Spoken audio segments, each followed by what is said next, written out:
A very good morning, ladies and gentlemen, and welcome to our very special event today in conjunction with International Women's Day, entitled Lifting Women's Voices, Embracing Gender Equity, organized by Newcastle University Medicine, Malaysia. My name is Mark Kevin Natush, Special Projects Manager from UNITA International University, and I'll be your host for today's webinar. I hope everyone is having a wonderful morning because I'm really excited to the discourse we're going to have planned for today. But throughout today's session, I'm sure that you may have many questions for our speakers.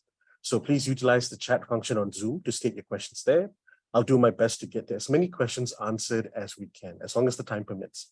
So if you have any question for a specific panelist or speaker, please make sure to mention this in the chat before sending a question. So just a simple example to give you. I have a question for Mr. Mark. What is your last name? And of course, I can address that person individually. Now, I know it's a silly example, but that's the format we'll follow for the day. So the main question you may all be having at this point, what are we going to be talking about today? Now, this webinar is, again, held in conjunction with International Women's Day, and we'll be discussing a few interesting topics related to the IWD 2023 campaign theme, Embracing Equity. As such, we'll cover the following. First, we will understand what equity and equality mean and how it relates to embracing diversity and inclusion. Second, we want to engage, inspire, and encourage women to overcome the challenges of gender equity and grab the opportunities that are available. Third, we want to cultivate a stronger and more inclusive organizational culture. And last, but very not least, we want to celebrate the contributions of women in the STEM field, that being science, technology, engineering, and mathematics. Now, without further ado, to welcome you all to this event, allow me to invite Provost and CEO of Newcastle University Medicine, Malaysia, Professor Chris Baldwin, for the opening speech. Professor Baldwin, the floor is yours. Thank you very much. Selamat pagi, and a very good morning to everybody, all our speakers, our guests, and our participants today. I'd really like to welcome you to this event, Lifting Women's Voices, Embracing Gender Equality webinar. As been said, it's been organised by Newcastle University Medicine, Malaysia, and it was really conceived as a celebration of International Women's Day, with the objective of engaging, inspiring, and motivating everybody to advocate for women's empowerment and gender equality. This webinar is really a milestone for NewMed. We've organised many events over the last 2 to 3 years. This is our first one that pays specific tribute to women everywhere. Held on 8th of March every year, International Women's Day aspires to celebrate the achievements of the fair agenda, whilst also awareness of gender discrimination and the necessity to take action to drive gender parity. As I open this webinar, I'm also extremely grateful to have this opportunity to thank and honour women for their contributions throughout the world. The campaign theme for this year's International Women's Day is Embrace Equity, which aims to get the world talking about and working towards equal opportunities. And also to think about why just having equal opportunities may not be enough, and how we've got to work to actually, although we may have equal opportunities, how we've got to work to actually ensure those equal opportunities are taken up. Whilst gender equality is a great step forward, we know, as I said, we need to go beyond focusing on these equal opportunities. There's lots of different and many entrenched institutional shortcomings that have maybe stifled women's progress throughout the last 50, 100 years. And this is what we've got to work on to make better. When empowered with the right tools, women will be able to realise their true potential and consequently do great things for society. At NewMed, we are doing our best to ensure gender equality and equity. We have just initiated an EDI strategy to take forward over the next few years. And we have now put in an EDI lead that sits on the NewMed executive board.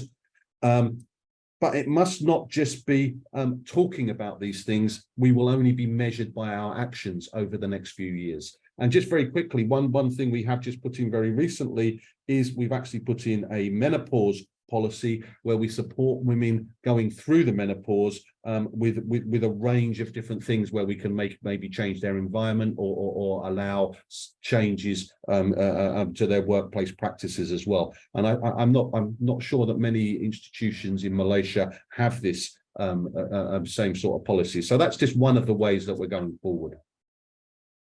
So we all need to work together. We need to cultivate more to progress and change mindsets of people and society as a whole. So collectively, hopefully this is a start of how we go forward to make positive gains for women and ensure that we all live together in a truly equal world. And so thank you. That's enough for me for the moment. Thank you very much and welcome everybody.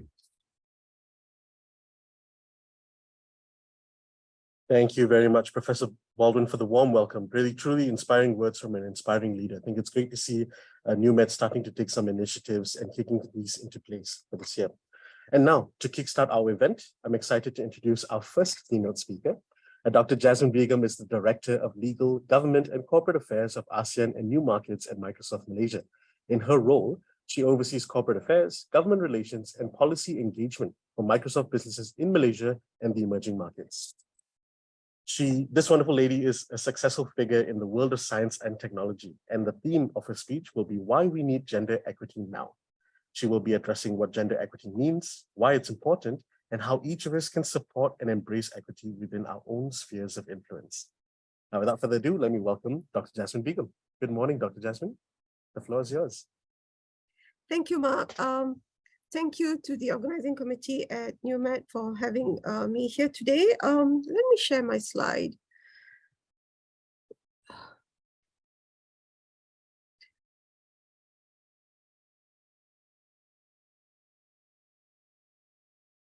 Oops. I think I have the wrong screen. Yes. Right. Let me start by addressing this gender equity question in a way that, you know, as we were thinking about, as I was preparing for this and I was reading different literature, I was wondering why is this debate from women's rights to equity, gender equity, equality, why has it, this is not a new topic, but we have continued on. And this is where I would like to start. It is an age-old question, right? Why do we need gender equity? And it goes back, it is not a new issue. Women's rights have been discussed through time.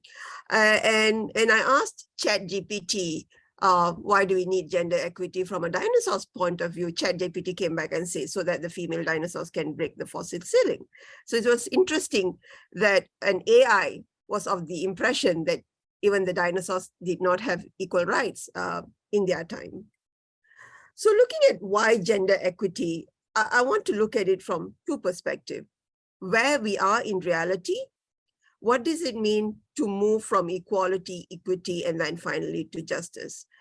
I do want to focus on the first picture that actually shows three people at different platforms, and then the equality. But what I would like to also bring to attention here is how are we building an equitable playing field and finally actually removing the barrier so that there would be justice. Similarly, in the second photograph, we don't only see moving from inequality to equity, but also how do we prop it up? How do we provide the tools to ensure that there is justice that's being served? So why gender equity? I think it is obvious. Is it an age-old conversation? Yes, it is an age-old conversation.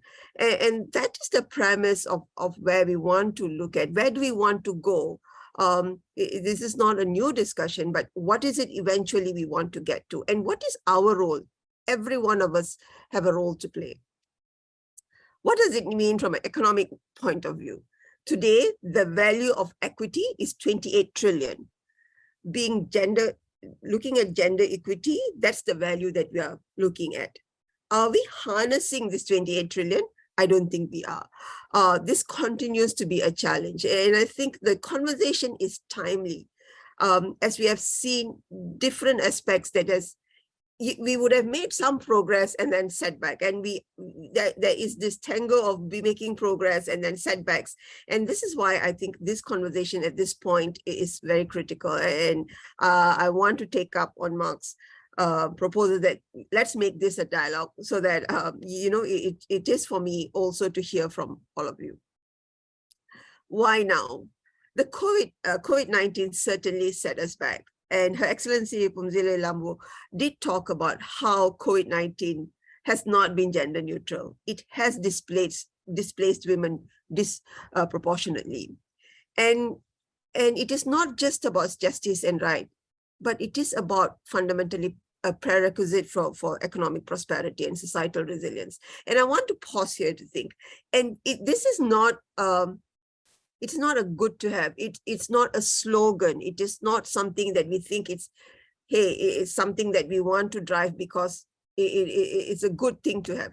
But it is a fundamental human right. It is critical that we look at this as a societal resilience issue and not just one that we want to drive once a year. So I really am very happy to hear when the Provost talked about what the university is doing, because I think that is exemplary, and we need everyone to do take up similar strategies. I want to pause here to talk about how labor markets are being disrupted today. For every job created, 4 men are displaced, but for every job created for women, 20 women are displaced. And this is because of technology. We do see that a large portion of society being impacted. And therefore, going back to my first picture of how it is not about driving just equality, but ensuring there's equity and justice. And this is the reality of the job market today. And women find it harder when they leave the workforce, go and try to re-enter back. And we were actually looking at motherhood penalty, where women at a certain age need to take a break so that they can go and have children. Women are also largely seen to be taking care of their elderly and their families. So that motherhood penalty further exacerbates these numbers. While digital transformation has created a lot of opportunity, it has also created a lot of digital divide, and women are most impacted by this. Why is digital diversity important? And this goes back to what I was what I spoke about on the third slide on societal resilience, economic prosperity. And I think this is where we want to actually focus on how do we ensure that we address some of these challenges, creating awareness, being purposeful about addressing some of these challenges, and urgency. While we have talked about this since the 18th century or the 19th century, but the fact is today in 2023, we are still talking about disparity. We are still talking about divide. And the role of digital in driving this diversity and ensuring that we can continue to close the gap is going to be critical. And why is this important? The fact is it does hinge on creating societal dividends. And that is something we are not addressing enough. And this is why when I was thinking about the issue of gender equity and what do we see in society today, it's cultural norms. We tend to also accept this is how things has been. Why are you trying to change things? Equality is good enough. Why do we need to drive equity? What does it mean? What does being equitable mean? If a woman is, if we don't drive gender equity at a foundational level, can we imagine what will happen to women who are disabled? Women who are disabled are even more impacted. And these are some of the issues that are not being addressed today. And central to this issue is creating societal dividends, driving economic prosperity. And we have talked about glass ceilings, and we talk about breaking it. I think it is time that we remove the barrier, and that is how we are thinking about building, ensuring there's justice. And it's not just about breaking it. We have talked about breaking glass ceilings all along, or fossil ceilings for the dinosaurs. But how about let us work towards removing that barrier. Let us build by design, not to have a barrier. And I want to talk about I'm going to share two videos now before I wrap up before we go into a conversation. Why it's critical that we also need to recognize that there have been achievements, especially in STEM. And let me share this. My favorite subject in school is science, because you can invent all different kinds of cool things, and there's like no limit what you can do. One inventor is Benjamin Franklin. Leonardo da Vinci. Thomas Edison. Albert Einstein. Nikola Tesla. Alexander Bell.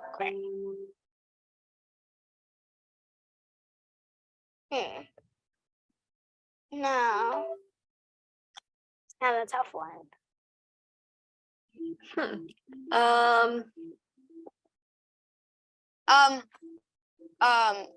In school, it was always a male inventor. I just realized.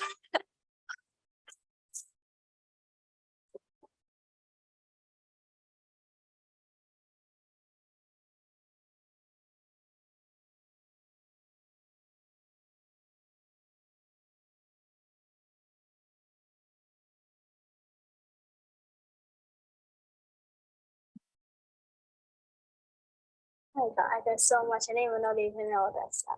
You're surprised because they only talk about Einstein and Benjamin, but you never hear a girl in conversation.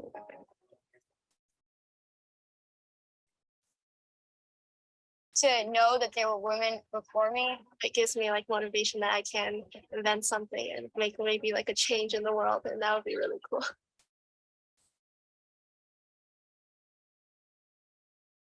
I talked about creating tools and enabling women, but we also need to recognize, we need to celebrate. Our children, our young people need to see what has been created before. That has to be taught, and that has to be part of curriculum. That has to have, that has to be a common conversation, and not just Benjamin Franklin. And we are lucky if anyone would even remember Marie Curie. And before I sort of wrap up my presentation, this is an interesting story. Most people would, when we talk about creating of a car, we will talk about the Ford brothers. But here's the story of Bertha Benz.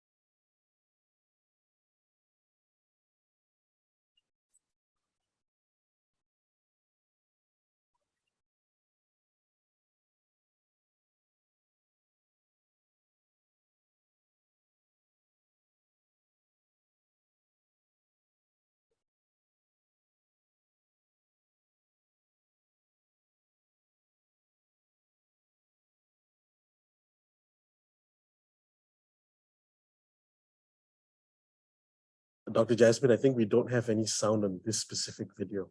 Just wanted to let you know. Oh no, you don't have sound? Yep. Uh, Unless the sound comes in the later part. no, it should come now. How do did you get the video? The first video we managed to hear the sound, yeah. Yeah, okay, we should have tested this. Let me see. Let me stop sharing and share again and see if that works. Sure, thanks.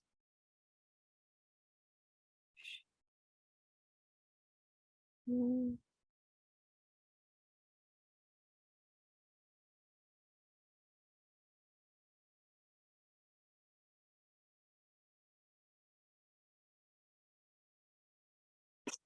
you hear me now? Can you hear the video? Mark? No, there's still no sound on the video, Dr. Jasmine. Why is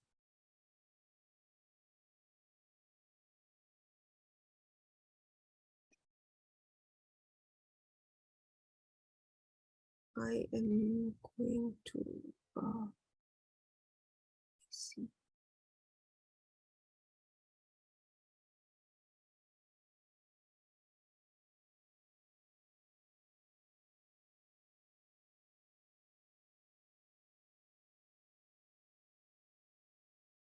Dr. Jasmine, in the event that we can't hear the video, maybe you want to just summarize the story for us. Yeah, I will. So, can you hear?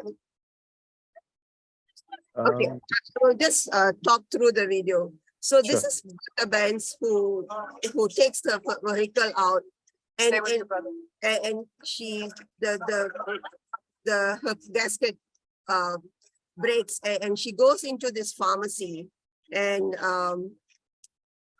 of course the pharmacist asks her if she wants to buy Leproy, so that she could pour it into the, she goes into the bar and to speak to the pharmacist. I'm looking for 10 liters of Legroin. She was asking for 10 liters of Legroin, and You won't get those stains out of and that dress. of course she gets mocked.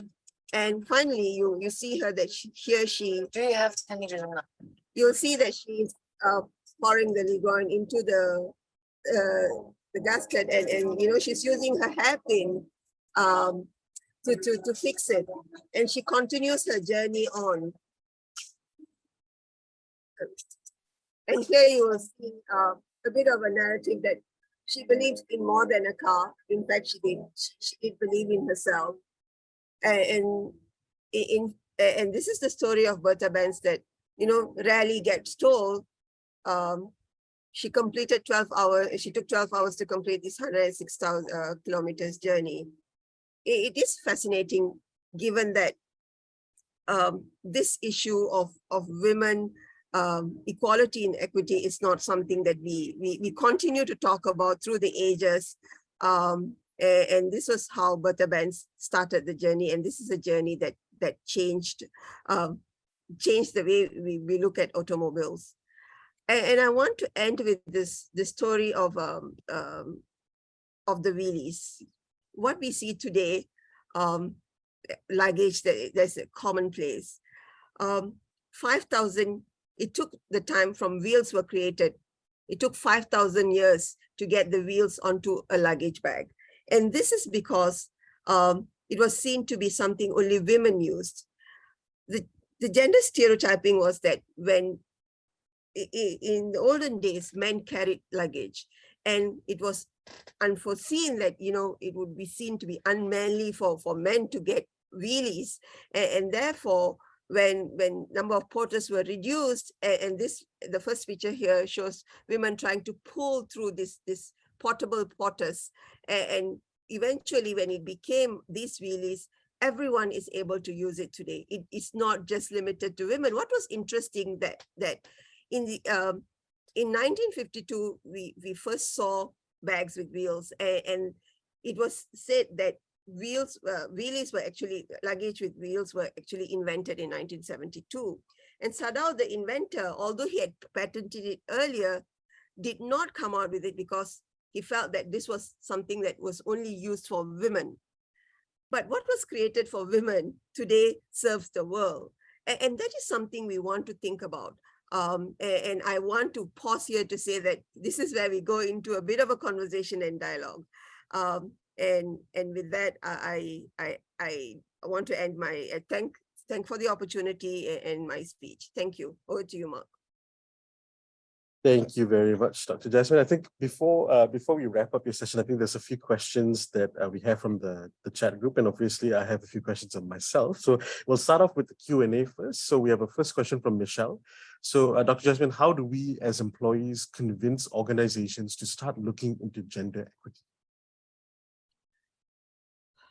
You know, this is a question that I, in my past life, before working for Microsoft and before Dell, I used to work with the United Nations. I used to serve in the Office of the Secretary General. Kofi Annan, and one of my biggest role was to do gender mainstreaming work. And I used to do gender mainstreaming work in the Middle East, in the war zone. And I had the opportunity to work on some projects in the Middle East, opening up banking counters for women. And what I've realized over time in the last 20 years, the issue hasn't changed. The point that always gets put forward is that when we hire men, and this is an interesting point that I was reading up, we hire men for potential. And when we look at women, we always ask women about their track records. And that is something that I found to be fascinating, because why is it that we don't use the same lens? And that is because of the motherhood. One of the reasons is the motherhood penalty. So I would like to address this question by saying how the organization has to embrace two things. One, the diversity. It is just plain and simple. It's good for business, right? It makes great business sense. If nothing else makes sense, if we can sell on the business value proposition, that would be one. The second point is, if a traditional business who believes that they are only serving a certain section of the society, forget that, again, women actually hold the purse strings. They are decision makers. And I think it comes back to the economic value. And I think in order to ensure that to have a thriving organization, gender equity is a non-negotiable. It is a fundamental human right. The fact that we are asking to convince an organization, to convince an organization to adapt gender equity is very concerning, even at this time and age. But again, the best way to sell it is to position it as what is good for business, and how today women are decision makers. I hope that answered your question. Perfect. Yeah, Michelle, thank you for the question. We'll move on to the next one from Celine. So Dr. Jasmine, what's your opinion on gender equity generally in Malaysia? Is it better, or there's still things to improve? I think the question of gender equity will continue to, like all questions that we face, will be dynamic. There are issues where we have made progress, right? 30%, and I still don't understand why do we have to put a number to it. Every woman who should be given equal right, and should be given that opportunity. We have certainly made progress, but we have also regressed in some areas, right? And that was made worse by the COVID too. I don't want to give a general answer to say yes or no. And it is, women in rural areas still have challenges as far as connectivity concerned. And when we talk about digital divide, it is not just about digital divide. It is an opportunity divide. And the most impacted group of people are women with disability, women from marginalized groups, women. So, and again, it is not a broad brush, right? We talk about, even within these different groups, we need to look with a very nuanced approach. So have we made progress? Sure, we have. Could we have done better? Yes. Could we do more? Absolutely. We need to recognize that it is not one size fits all, and it's not a stagnant issue. It is a very dynamic issue. Perfect. Thanks. I hope that answered your question, Celine. I want to remind everyone, please do use the Q&A function while we have Dr. Jasmine here for a few more minutes. But in the meantime, while I wait for them, I'm just going to ask a question for myself, if you don't mind, Dr. Jasmine. So earlier, you mentioned things about jobs displacement and, of course, giving everyone the foundation from very early level, right? And I think one of the questions I have is, so how early do we start with education when it comes to teaching young girls that the opportunities are there and that they shouldn't be fearful of discrimination, even though the reality is there for now? How early do we start in the education process? I want to take a cultural approach to this, right? In the toys that we buy for our children, I'm sure this has been talked about quite often, right? Even from the time that the baby is born, you know, the blue blankets and the pink blankets, there is a lot of stereotypes that we build, that we build in that to societally we kick off their being by saying that, you know, you're sweet and fuzzy and beautiful and all that is, you know, warm and fuzzy, and the boy is this masculine and he can go out and conquer the world. And I think that's where it starts. It starts with playing. It starts with saying what you can build. You know, I think I had a slide that said, Disney, give me your princess and I will raise you an engineer, right? So you know, the idea of princesses and how it's all about, oh, how beautiful you look and how pretty. And I'm not against it, right? But you can be a beautiful scientist, and you can be an amazing rocket scientist. You can be what you want. Even if it means you want to be an influencer, it doesn't stop you. But I think we want to raise children, boys and girls, for their potential and not the stereotype that we believe. And it doesn't start with education. It starts with play, because that's where they get the biggest influence, right? And education makes it boring and in a box, because, you know, it becomes very regimented. But if you look at it from a perspective of play and giving the tool, again, going back to giving them the tool for equal play, that will allow them to default their thought. I think it's a bit of influence at a very early stage. I see Professor Chris has got his hands up. Hi, Prof. Yeah, I mean, it's carrying on this theme. You probably know, a few years ago, there was a study, and I can't remember if it was in the UK or the US, where young children were asked to draw a scientist, and the young children drew a scientist, and about 90% where you could tell the gender drew a man, and very few drew a woman in that picture. Now, interestingly, more recently, that's moved, and it's nearly 50-50 with the gendered pictures. So particularly in the UK, then more. So it's looking that at least young girls will aspire to a field in science. Has such a study been done, or work like that been done in Malaysia to see what young girls aspire to here? Not to my knowledge, but we have a bigger problem in Malaysia. The number of students dropping off from STEM, generally, not just girls, right? I think they have a healthy enrollment, but them dropping off the workforce is the other challenge. But we have had a challenge in students, just generally students signing up for STEM. Two reasons that has come for. One, the return of the cost and the return of investment, and the long, you know, the tenure of most of this study being difficult. And then, of course, the idea of most of STEM is mathematics based, and that puts off girls. And again, that is because boys are good in maths, girls are not. And although based on the inventions we have seen, that is not true. But these are some of the existing state of mind and what we think the society expects as a norm.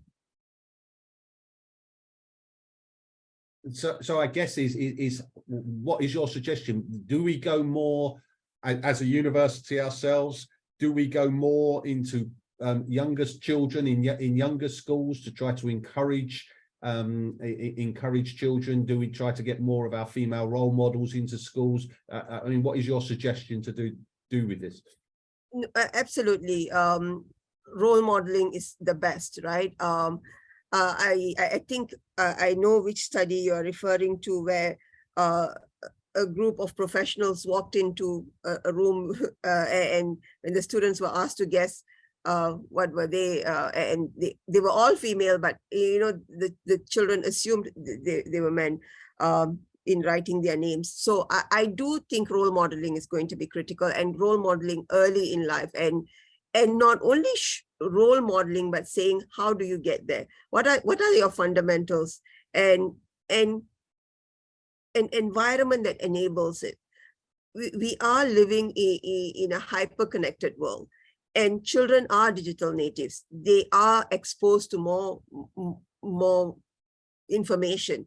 But I think what is important is to make sure that getting them sort of pointed to the right direction, especially around STEM. And one of the challenges that I've seen also is with technology. Technology is still treated as a faculty and not that is taught with medicine, or not something that's taught with law, or, you know, where we see increasingly digital plays an important role. And I think that intersection has to be also be connected and be taught. Thank you very much, Dr. Thank you very much, Professor Baldwin, for the questions as well. We've come about to the time for the end of Dr. Jasmine's section. So thank you, Dr. Jasmine, for your wonderful insights on what gender equity means and why it's important. You've definitely given us a lot of new information and added perspective on things such as stereotyping and definitely influence from play, even from a very early young age. So thank you very much for your time and for spending the session with us. Now, it's definitely a great way to start our morning for sure, but now we'll follow that through with our next speaker to talk to us about gender equity and equality in the workplace and beyond. Now, our next speaker is Ms. Anne Abraham, the founder and chair of Lead Women Sendiri and Berhad. Now, Anne Abraham was a corporate leader from the technology industry for more than 20 years before she founded Lead Women, an MNC status consultancy company in 2011. She is recognized as a thought leader in diversity and inclusion, both locally and regionally, a frequent speaker, facilitator, and moderator in leadership events. She's the co-founder of the Malaysian chapter of the 30% Club, a global business campaign lobbying for increased women representation on the boards, a board director on 2 Malaysian PLCs, and a strong advocate for gender-balanced leadership. Good morning, Anne. A pleasure to have you with us today. Good morning. Thank you for having me. The floor is yours. Okay, thank you so much. So my topic is gender equity and equality in the workplace and beyond. So first of all, welcome everybody to, thank you for having me, by the way, and also happy Women's Day month. And it should be actually the whole year that we talk about equity, because there's a lot to do in this space. So let me give you a quick intro into Lead Women and why we do what we do. And let me also share some of our learnings along the way, especially in the entire field of diversity, equity, and inclusion, and then we can have a conversation just like you had with Jasmine towards the later part of the session. So I'm going to share my screen. Can you all see the screen? Can you all see my screen? And not yet. We're still waiting for it to load. Okay, why is that now? Okay, hang on. Let me get back in there. Sure. Okay. Can you see it now? Yes, we can. Okay, great. Let me just put it on presentation. So let me take you through what my thoughts are. So Lead Women is actually an organization set up around 2011 with a focus, with its initial early focus of increasing women representation at the leadership level and at the boardrooms, in the boardrooms of corporate Malaysia. And that was actually an initiative initiated by the government then in 2011, when there was a buzz around the whole world globally that, there was a dearth of women leaders. And there was a need for us to look specifically at why, and to look at how we remove some of those barriers in order for women to also be able to thrive in the workplace. So if I were to share with you a little bit on Lead Women, we started around 2011, established it as a social enterprise, really driving our own business, but at the same time with a very clear social impact that we wanted to create. And so around the 2012s, we were very focused on looking at why were the boards on corporate Malaysia had such a lack of women. In fact, at that point in time, if you looked at our Malaysian Stock Exchange around 2011, there was only 7% of women on the boards of corporate Malaysia across almost 900 plus companies. So obviously there was some issues and some challenges and some barriers that were either unseen or unspoken of. And so there was a lot of work at that point in time to really look at, was it because there was a shortage of a supply of women, or was it really because there were stereotypes, there were biases, there was discrimination that did not permit women to move into that space? So the work that we did was really around all that. And we also then realized, as we were putting in work towards looking at increasing women at the board level, we realized that if you don't go down to the organization level and understand where the issues were, where the inequities were, so that women were able to move up and progress in their careers, we would not be able to sustain that work. So around 2014, we started to design a program called Women in Leadership. And at that time, we were in collaboration with ICAW and Talent Corp in Malaysia to really craft that program and to bring that learning from ICAW UK and craft a program locally in Malaysia. Until today, I must say, we are proud to say that the Women in Leadership, now very much running solely by lead women, is still driving, and we have actually had about almost 10 cohorts of women that have gone through that program. So it was really to bring and elevate the need and create visibility that there was such a shortage of women at leadership, and there must be clear reasons in the workplace that were actually either hindering, preventing, or causing women to either drop off the workforce or have challenges in progressing their leadership. We also at that time formed strategic partnerships with the 30% Club, which I co-founded for Malaysia.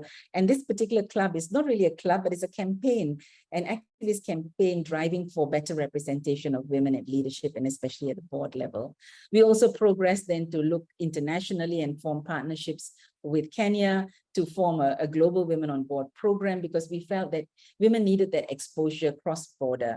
We also needed to bring in visibility for the women at the board level, and we wanted it to be an international program. And that was also with the support of the Commonwealth Business Group. Later in 2020, we actually started to form other strategic partnerships, because at this point in time, while we focus a lot on gender diversity, our focus is also taking us across to the broader diversity. We're also looking at disabilities, at age diversity, ethnic diversity, and many other areas that, you know, are minority groups or intersectionalities that we quite easily miss if we don't put a lens to it all. 2021, we are proud to say that we were then appointed by UN Women to really look at empowering women in the workplace across the entire supply chain. And so our work continues to progress, and in 2022, and now we are looking at how do we actually focus on equality at work. And that is really where we are today. And it's great to see International Women's Day theme around embrace equity, because that's exactly what we're doing, focus now and going beyond. And that is really, how do we make workplaces more equitable, boardrooms more equitable, so that not just women thrive, which is a focus we have, but all thrive. And as we, and just to give you an idea, so from the time we started work in 2010 and 2011, sorry, you would see that this is a progress chart of women on boards in Malaysia. The orange line shows you all the 900 companies that are listed on the stock exchange, and the blue line shows you the top 100 companies that are listed on the stock exchange. And you will see from 2010, it was only 7% and it was stagnating until there were interventions in 2012, 2013, and 14, we began to see progress start.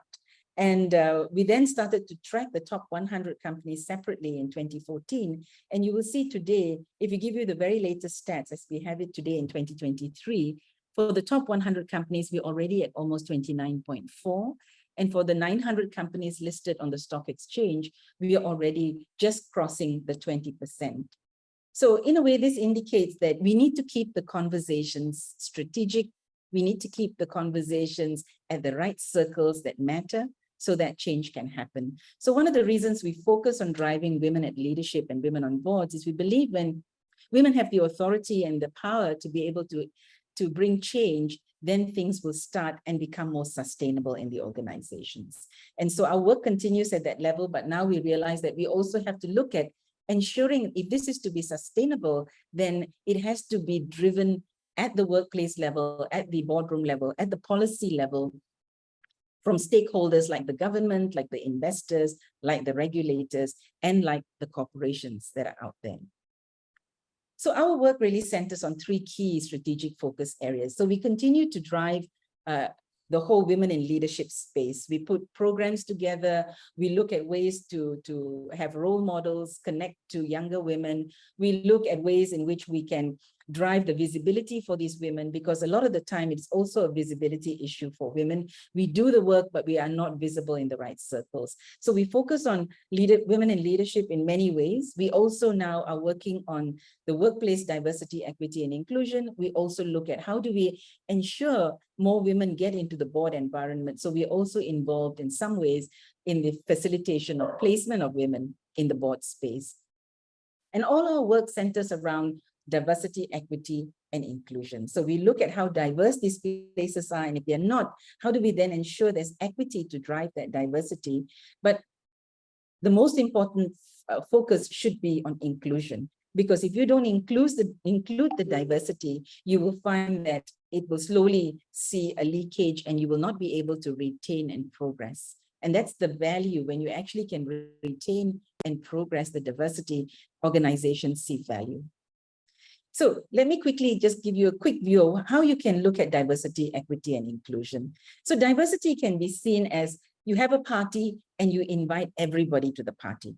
It does not matter what age, what race, what gender, what skills, you invite everybody. So that is diversity. When we go out, we look at our organizations and we say, we want everybody in the workplace, because diversity does bring good business value to organizations. But with the diversity in your organization, if the workplace is not equitable, that means it is not fair for all, the playing field is not level for all, then you won't get the best out of the diversity. So you can look at equity as when everybody comes to the party, we allow everybody to also contribute to the playlist, the kind of music that they would like at this party. So you can have, music in the 60s and 70s and 80s and in the 2000s, etc. So everybody feels that there is something in it for them to make this environment equitable. And of course, inclusion finally is that we include everybody to dance, because somewhere down the line, their kind of music will be played and they will be able to get included in the whole party.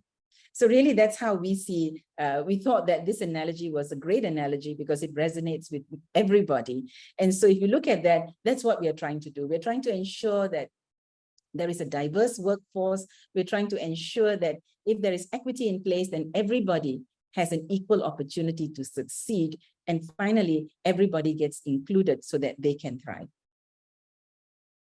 And our work in diversity, equity, inclusion, you will see also aligns very closely to the UN Sustainable Development Goals. I think many of you out there, especially at universities, you're very familiar with sustainability. That's the buzzword today. Everybody's looking at businesses being sustainable. And we're talking about, in order to be sustainable and for businesses to profit and grow, businesses must have a very clear purpose. And that purpose goes down into 3 areas. They must ensure that their business contributes to the environment, they are socially responsible, and they're governed well. So the UN's sustainable goals, there are 17 goals, of which 4 goals we align to in the work that we do. So number 1 and goal 5, which is the most relevant for today and in our discussion, is to achieve gender equality and to empower all women and girls. So for Lead Women, our focus here is really about improving diversity in the workplace, especially for women, and ensuring that women are equitably, given equitable and environment so that they can thrive and so that they get included. The other UN SDGs actually come together to make it possible. So we look at decent work, we look at economic growth, we look at full productive employment levels, we look at ways to reduce inequalities. This one is within and among countries, but we look at it to reduce inequalities in the workforce as far as Lead Women is concerned. So we look at bringing awareness to the unconscious bias, we look at understanding where discrimination comes into play, which then puts people at a disadvantage, especially women. And of course, we look for inclusive workplaces. So UN SDG 16 is about inclusive societies, which also then extends to inclusive workplaces and inclusive boardrooms. So we see ourselves aligning to these 4 goals, and that's what keeps us focused on where we want to go. And of course, with the collaboration with UN Women around the entire women's empowerment principles, has really driven women's empowerment initiative across the value chain. And it doesn't just stop at the workplace. We need to ensure that women are empowered even in the marketplace and even in the communities. And we can talk a little bit as I take you through some of the slides later. But let me then talk about, so where are the inequities? Why is it that we still need to be talking about gender equality even now? So let me just quickly play this video to give us a kind of a position.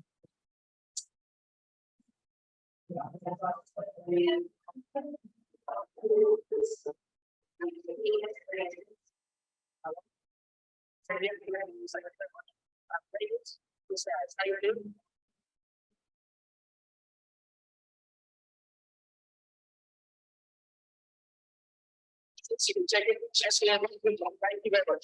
Stand, please, stand. Yes, so yes, please take a step, please. Don't mind.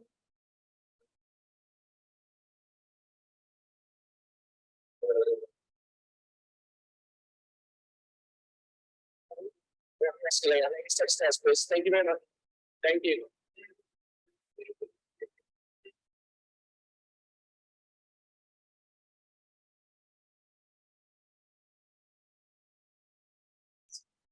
So if you want, should we escalate up? Thank you very much.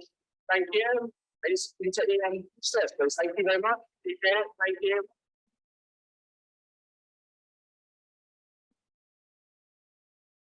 Just where it is, yeah. It is. Yes, please. Thank you very much. Just where it is. I'm sorry. Thank you very much. Thank you.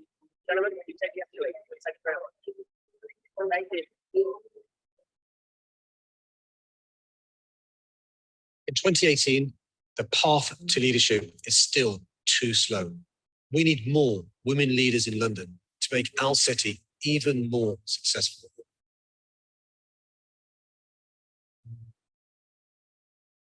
This is our time to support more women from all backgrounds into leadership roles.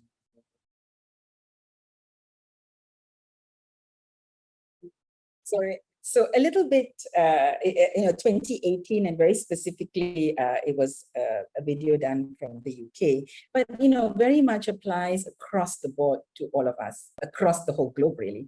And if you look at issues that hold women back, and while we do this work, and we also take a more holistic view of it, we realize that it's the same issues at varying degrees in every country across the world. And I think this cartoon kind of captures it quite nicely. So we say, quit whining, it's the same distance. It truly is the same distance. While the opportunities in theory may be equal across gender, race, etc., some groups have unique challenges and obstacles on the journey towards the end. And I think many of you out there will agree that, as women, there are many other things that sometimes are not seen and are not included in our challenges in the workspace. So I want to highlight some of the things that you see, and data really tells us that this is truly so. So if you look at the data out there, you will see that the level of gender equality is shown to you in red, orange, yellow, and green. And really, it's across the areas of vulnerable work. A lot of the work that women do, like care for the family, for the kids, etc., are considered unpaid care work. And this is not really even taken into consideration when we talk about contribution to the labor workforce. It is not taken into consideration in any measurement, in any form. And as earlier spoken as well, there's a big pay gap, and especially in the area of STEM, we are unrepresented disproportionately in the tech and the leadership. And of course, sexual harassment and violence is also a very large part that causes gender inequality. And in Malaysia, you will see specifically that, and across ASEAN, you will see almost the same kind of outcomes. And really, if nothing is done, or we do it at the same pace that we are doing it today, it will take almost 165 years before we can have complete equality in the work and economic environment. I'm going to quickly, sort of kind of run through these numbers, because I think you may have questions to talk to me about, or to the whole floor. We can have a conversation on this. But just a quick number there, 3.7% women CEOs in Malaysia. And the number continues to fluctuate and change, but it's never higher than 3 to 5%. And this is quite alarming. At the rate we see women graduating and coming into the workforce, and then to see women at the top kind of shrink, you really know that there is a systemic issue in the workplace. And that's something that needs to be dealt with. And if you look at the grouping of where women are actually seen most at, you will see a lot of women gravitate towards being HR, gravitate some into the finance, but in the other very strategic frontline roles, you'll find lesser and lesser women representation. On the next chart, it shows it even clearer. And you will see, if you take a look at the right-hand part of the chart, if you look at the occupational segregation, a lot of the women end up in human resource or finance administration, marketing or communication. And even when women go into areas that are of science fields, they also still end up in the areas of human resource, finance, marketing, and other related back-end areas. And there are reasons for this. And as we go through a few slides, maybe that will become clearer. But if you look at the more strategic functions, where it's general management, it's operations, it's more towards the customer base, the strategic side of the business, profit and business driven, you find that women, the number of women that get involved in these roles are lesser and lesser. And a very clear indication there has always been that it's the amount of time and resource. And so women choose what's best that will work for them. And hence, when it comes to leadership promotions and the boardroom spaces, and really at the leadership levels, women are not visible in that space. And hence we find the lack of women in that area. But if you look at skills, and when Harvard did a review of findings as to the competencies of men and women and what it takes to be leaders, you find that on the left-hand side, when women are added into the C-suite at the C-level position, CEO, Chief Marketing Officer, Chief Strategic Officers, the firms are more open to change and less open to risk. And when they have more women, the women focus on merger acquisitions, they focus on research and development. And in fact, there's a lot of impact, positive business impact, when there are more women. And I take you to the right-hand side of the screen. If you look at all the competencies that are necessary for leaders, you will see that women outshine men in many of these competencies. Although this is not a race and it is not a comparison of good or bad, but what we're trying to really show is, as women, we have all the competencies to make for good leadership, but yet the numbers don't reflect it. So there is some disjoint, there are some inequities in the work environment that are not being addressed. And hence these barriers hold us back from leadership positions.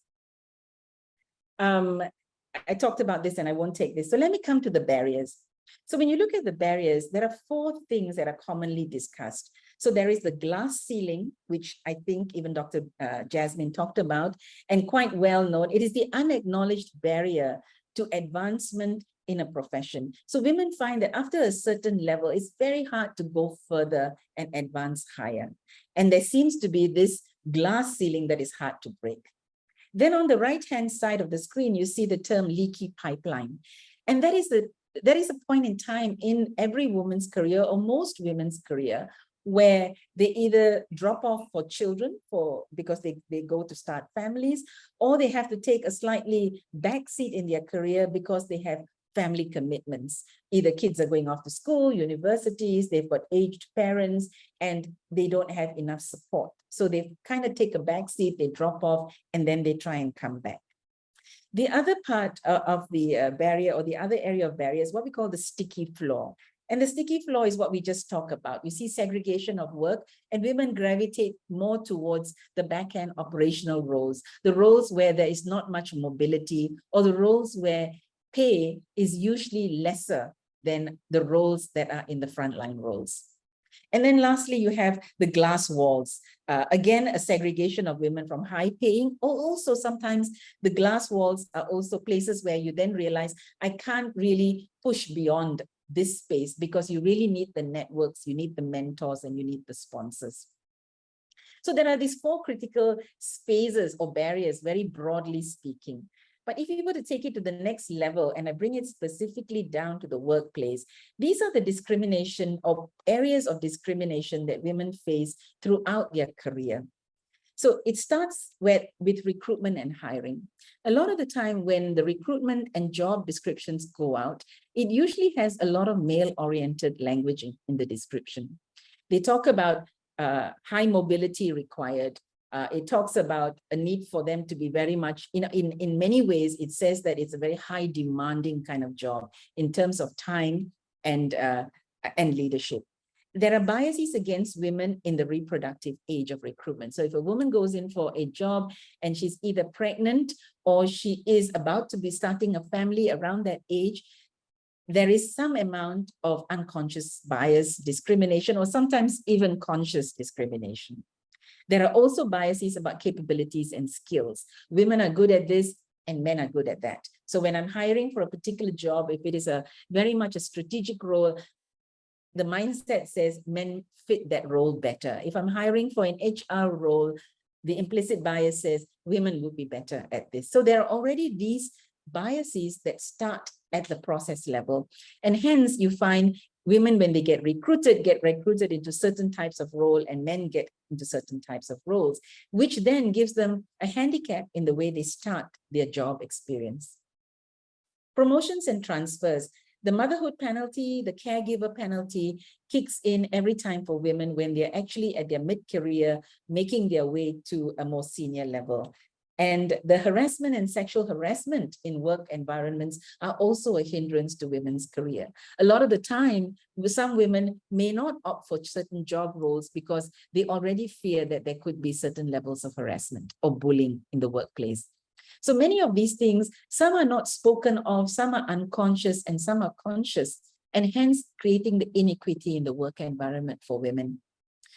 Now, we also see the same happening in the field of medicine. I mean, we've seen many reports come out that actually also have some form of discrimination for women in that field.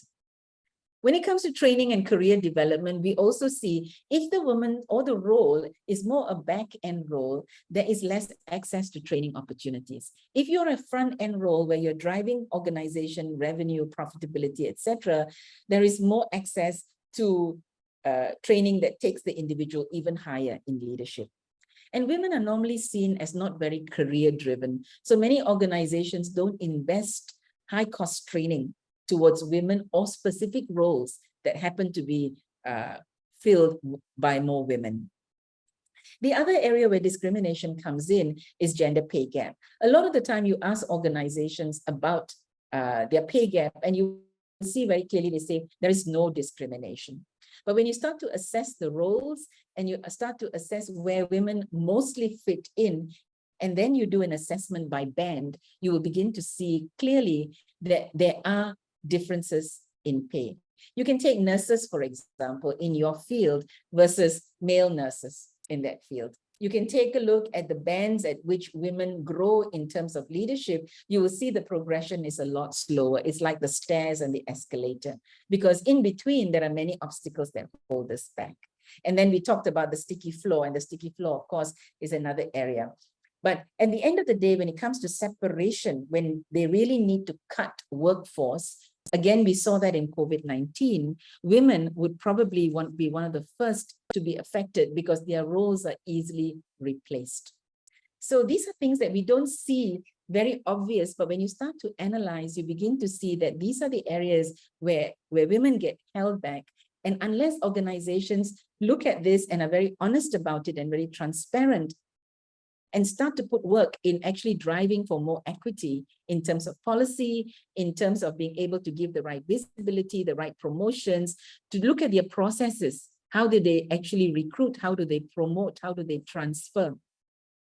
Then these inequities are really kind of embedded in the whole process. And hence you will see what we continue to see, the lack of women at leadership positions. So to close, I have the last slide, which says that today many organizations are going much more beyond. They're looking to build allyship so that women can actually drive, can be supported, minority groups can be supported. And Microsoft is doing a lot of that on allyship. There are also organizations like Gamuda who are saying, let us also look at disability, and they are doing a lot of work in the neurodiversity space. So it's also going beyond gender, just to show you that there is advancement in the whole area of diversity. But as far as gender diversity is concerned, there is a lot of work. But the question organizations need to ask is, it should not be a one-off initiative.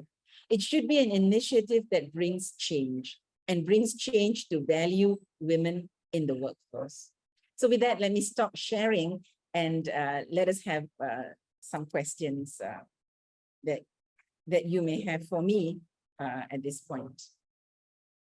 Perfect. Thanks, Anne. There is one question from Isaac coming in the Q&A section. So regarding women on boards, how can we make sure that there's no power disparity or hierarchy within the board of an organization, which of course is comprised of both male and female?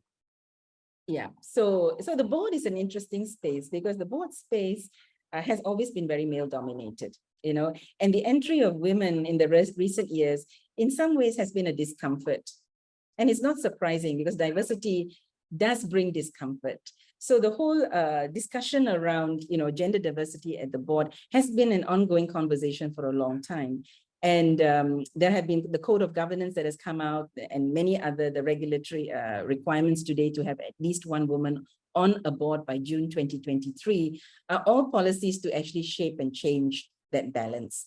But there is the discomfort. And so what happens is there is a lot of support from organizations like us, like Institute of Corporate Directors, where we have ongoing conversations about changing the culture at board levels, addressing issues that may arise because of gender diversity in the board space.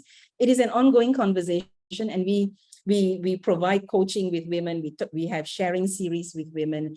We have senior director women who also come out openly and talk about issues, challenges, and hopefully all this helps shift and change the board culture eventually to be one that is more accepting and more, they see value in the diversity at the board level. Perfect, thanks. And Isaac, I hope that answered the question. I think Professor Baldwin has a question as well. Professor Baldwin, I'll invite you to ask the question to Anne.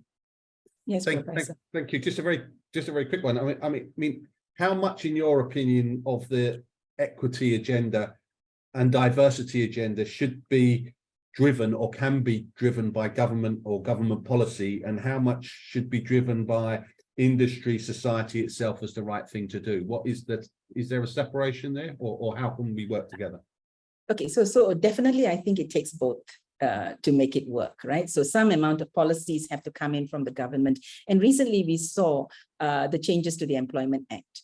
So today maternity leave is 98 days. You know, so that's standard, and every organization needs to put this in place. And then we've seen recently the Sexual Harassment Act that has come out from the government as well, ensuring that there's more safety measures in workplaces, and the responsibility is being shifted to the employer today, the organizations. So here's where organizations need to ensure that it is enforced. And how do they put it in place? So every organization needs to give the 98 days of maternity, but there is a cost to organizations. And there is also going to be a little bit of a backlash. So organizations, some of them, the buzz that's going on is saying, so should we then be hiring more men because it is more expensive to have women and we need to give 98. So I think this is where organizations need to play that role of really talking about these issues and understanding it so that these unconscious biases do not set in, especially at the level of the line managers. Because when they are hiring, they are the ones that are going to be going through the process. Now, if they have this unconscious bias, then there are going to be barriers to hiring women into the workforce. So I think it takes both to ensure that we actually drive this whole agenda for the country. But I think a lot of the responsibility is going to go back to the organizations because they need to change. They need to change mindsets. They need to embrace the change. They need to break the stereotypes. And we believe that conversations like this, you know, talking to the university level students, MBA students are going to go out there and make that change is critical also, you know, and hence happy to be a part of this conversation today. Perfect. Thank you very much. And I think we've actually reached the end of your session, Anne. So I want to just thank you so much for giving us a fantastic presentation on gender equity and equality in the workplace and beyond. Thank you very much for that. Thank you. So for everyone here, it's about 11:15 in a couple of minutes. So it's time for us to take a quick intermission. So before we begin our main event, our panel discussion. So we'll take a quick 10-minute break. So please get a refill on your coffees and take a short rest on the screen. I'll see you back here at about 11:25. Alrighty, everyone. I hope you got your refills to your coffees as we're going to start our exciting panel discussion. driving mindset change for equality, diversity, and inclusion, and how to embrace it. Now, we've got a fantastic lineup of panelists here with us today. Let me introduce them one by one. Our first panelist is someone you met earlier this morning, Professor Chris Baldwin, the Provost and CEO of Newcastle University Medicine, Malaysia. Professor Baldwin has been with Newcastle University since 1995, where he was previously the head of the School of Biomedical Sciences at Newcastle University, UK, and also the Dean of Biomedical and Foundation Sciences at NUMED. Welcome, Professor Baldwin. Our next panelist is Mr. Mark Jun Yen, the CEO of Standard Chartered Bank Malaysia. Standard Chartered has become the first bank in Malaysia to secure the EDGE certification, a renowned global business standard for gender equality, validating the bank's commitment in creating a gender equitable workplace. Good morning, Mr. Mark. Now, our next panelist, Professor Emeritus Dr. Asma Ismail, ASM Fellow and IIUM Ibn Sina Professorial Chair in Medicine. She is a woman of many firsts. She's the first female Vice Chancellor of University Science Islam Malaysia and University Science Malaysia, the country's first female Director General of Higher Education, the first female President of Academy of Sciences Malaysia, and of course, the first female to be chairperson of the Malaysian Qualifications Agency, also known as MQA. Good morning, Professor Dr. Asma. Morning. And our last panelist, last but not least, is Ms. Ruth Fernandez, health coach and from the American Council on Exercise. Ruth is the founder of Fusion Fit, an online fitness and wellness platform. In addition to conducting online classes, Ruth also leads several in-person small group training sessions. She has acquired several certifications from the American Council on Exercise, also known as ACE and FEA, which are accredited internationally.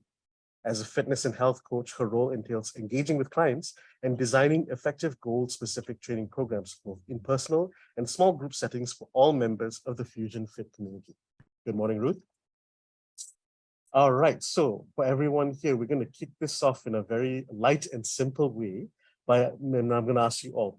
So some ice-breaking questions so that all the panelists can actually introduce themselves to this session, right? So my first question to everyone here, what is your definition of EDI, equality, diversity, and inclusiveness? And I'll first kick that off with Professor Baldwin, if you don't mind. Okay, thank you very much. I think, firstly, to put it very simply, it's really just ensuring that there is equality of opportunity for everyone in your institution. And I've noticed a question in the box from, I think it's Joanna Claire Miranda, and it was talking about policies and policies not being worked on. And I think that's very true. I think you have to have policies, you have to have strategies in place, but you need to make sure that your senior leaders in your organization actually believe in your policies and actually take those policies forward and actually deliver on those policies. So that comes from me, it comes from the rest of my executive board here at NUMED to actually make sure that things happen. And I'm sure Standard Chartered would say the same. I think just the extra two things is there, we must always think about diversity, and diversity isn't just to do with sex, due to religion, ethnicity, race, disability, very important, including hidden disabilities. So we've got to consider all of these particular areas. And then four, inclusion is making sure really that everyone has that feeling of belonging to or being part of and having those equal opportunities. So we've got to include everyone. So that's very quickly from me. Perfect, thanks. Can we go on to Professor Dr. Asma next? Okay, I think EDI is ensuring fair treatment and opportunity for all with the aim of eliminating prejudice and discrimination. And we talk about equality, we talk about fairness or equal opportunity, meaning everyone to get the same treatment, the same chances, the same resources, etc. And when we focus on equality, our ultimate goal, I think, is about fairness, it's about equal worth, that if men can go to university, then women can also go to university. If women want to be pilot, they can also go for it. But we also need to talk about equity. The ultimate aim of equity is to be fair, but we also need to recognize that not everyone is starting from the same place. And therefore, they need to be given what they need in order to succeed.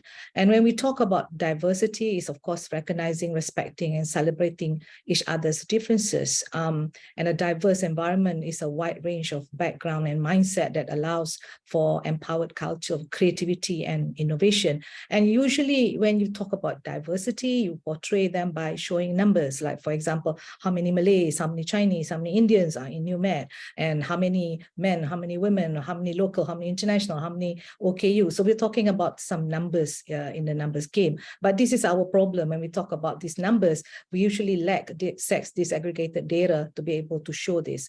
And what is inclusion is creating an environment where everyone feels welcome and valued. So an inclusive environment can only be created once we become more aware and that we can overcome our unconscious biasness and that we have learned how to manage them. So everyone should be able to contribute and have a voice. So inclusion to me is about outcome. It's about the impact. If you have ED and you've got to have the I, then the whole thing will bring it together. And the combination of diversity, inclusivity in the workplace, therefore, can enhance productivity, can enhance innovation, and enhance collaboration, and people feel safe to discuss matters. And at the end of the day, it's also about financial returns for the organization. Perfect. Thank you, Dr. Asma. I'll go on to Mark Jun next. Can you give us your insights on this? Yeah, as a banker, I feel very humbled in this esteemed group, given what's been going on in the financial markets in the last week. Now, I'm glad to be here. If I had to summarize it, I would think an easy way to remember it is just to say, leave no one behind or leave no one unheard. So kind of work backwards. Therefore, it means treating everyone equally. And to do that, you have to appreciate and embrace diversity. So it's all about equal opportunity. It's all about valuing differences and making everyone feel safe. In a nutshell. Thank you. Perfect. Thanks. And Ruth, can we finally have you finish it off with the first question? What is the definition of EDI to you?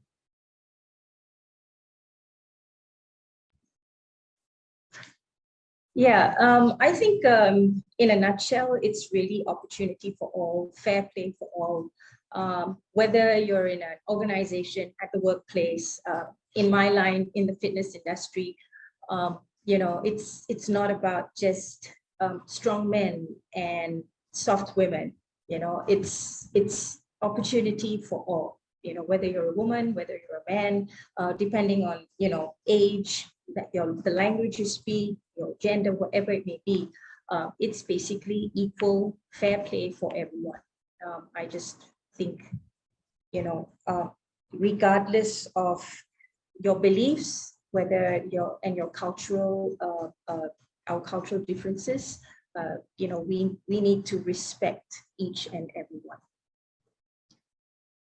Perfect, thanks. I think to summarize it all to what you're all saying, it's funny because you all come from very different backgrounds, right? Very different backgrounds, different experiences, and yet we can all agree on the definitions that you provided for equality, diversity, and inclusion is very, very similar, right? We're all coming from the same base at that point of view. So that's fantastic. I think the next question I'll have is, individually, from your perspectives, as an individual, or perhaps even as a leader in your industry, why is it important in an organization or a workplace to actually think about EDI, right? Why is it important that we need this in? And again, let's come from the perspective of your individual industries first. So Professor Baldwin, I'll start with you again in education. Maybe Dr. Asma, you can follow up next. In education, why is it important to think about this in the workplace? Well, firstly, I think naturally, I mean, just if you want, for natural justice, we should be giving everyone equal opportunities. It's just what we should be doing as a society. It's nothing. It's nothing really clever. We should give everyone every opportunity that we possibly can. I think, for me, there's two particular areas. Is one, the diversity that we have allows diversity of thought. We can get too focused on one set of male thought or various different areas, and so by having different people's experiences, different people's backgrounds, that will feed into the organization and help the organization in all sorts of ways. I do not know everything, and I'm sure everyone will exist that and think that, and then I think also the benefit to the organization by having very strong and maybe forward-thinking EDI is it makes everyone happier in the organization, makes everyone work, feel happier, more supported in the organization. It helps you retain staff as a business. If I have someone and we train them, we want to keep them. It's an investment for us, so it keeps them here. So by making people feel happier, feel valued, feel that they've got opportunities, it keeps people with us, and we can work together very well. Perfect, thanks. And Dr. Asma, do you maybe want to follow that up, considering your experience in the education? I hear what Prof. Baldwin is saying, and echo what he says, because spending for all of us who work, especially in the university, we spend a lot of time at the workplace, and having DEI will definitely make us all feel comfortable. When we are comfortable, we are motivated, and when we are motivated, we can then move to become very creative, very innovative, and very productive.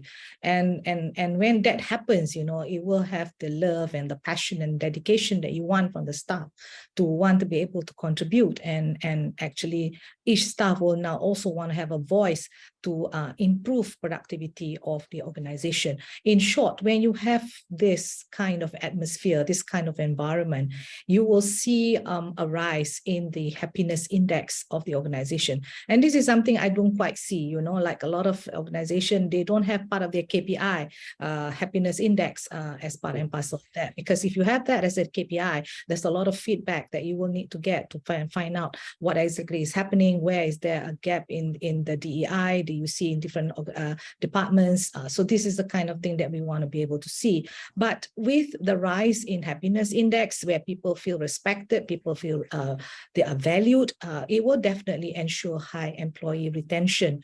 And that's very important, because now you see trust in the organization. And when you see trust, you're going to see positive work culture and improvement in decision making, because as the vice chancellor, or especially in university, or as a leader, it's easier to get buy-in from an engaged workforce that share the same core values of the organization.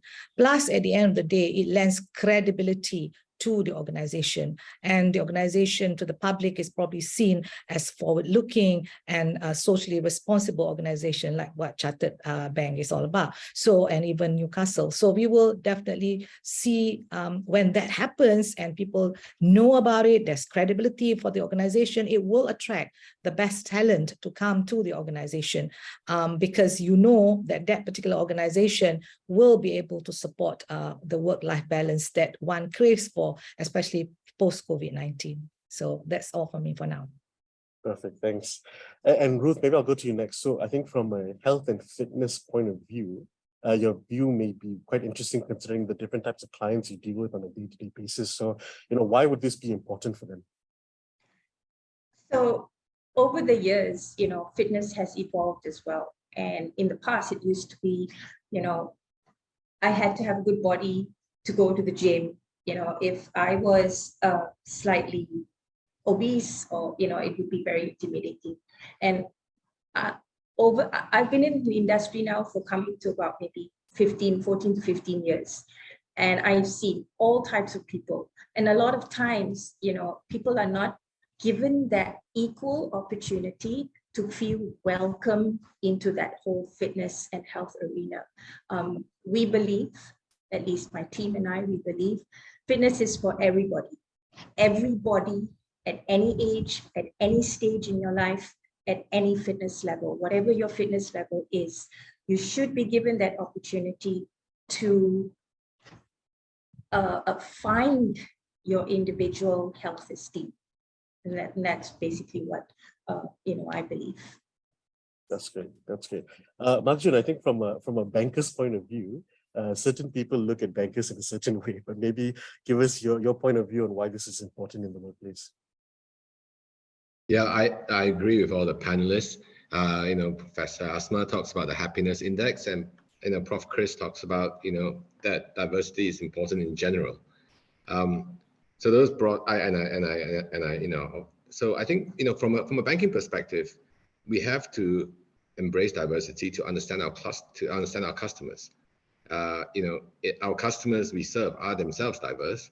So if culturally, if we're not diverse as an organization, then how do we appreciate the nuances and how to do things better?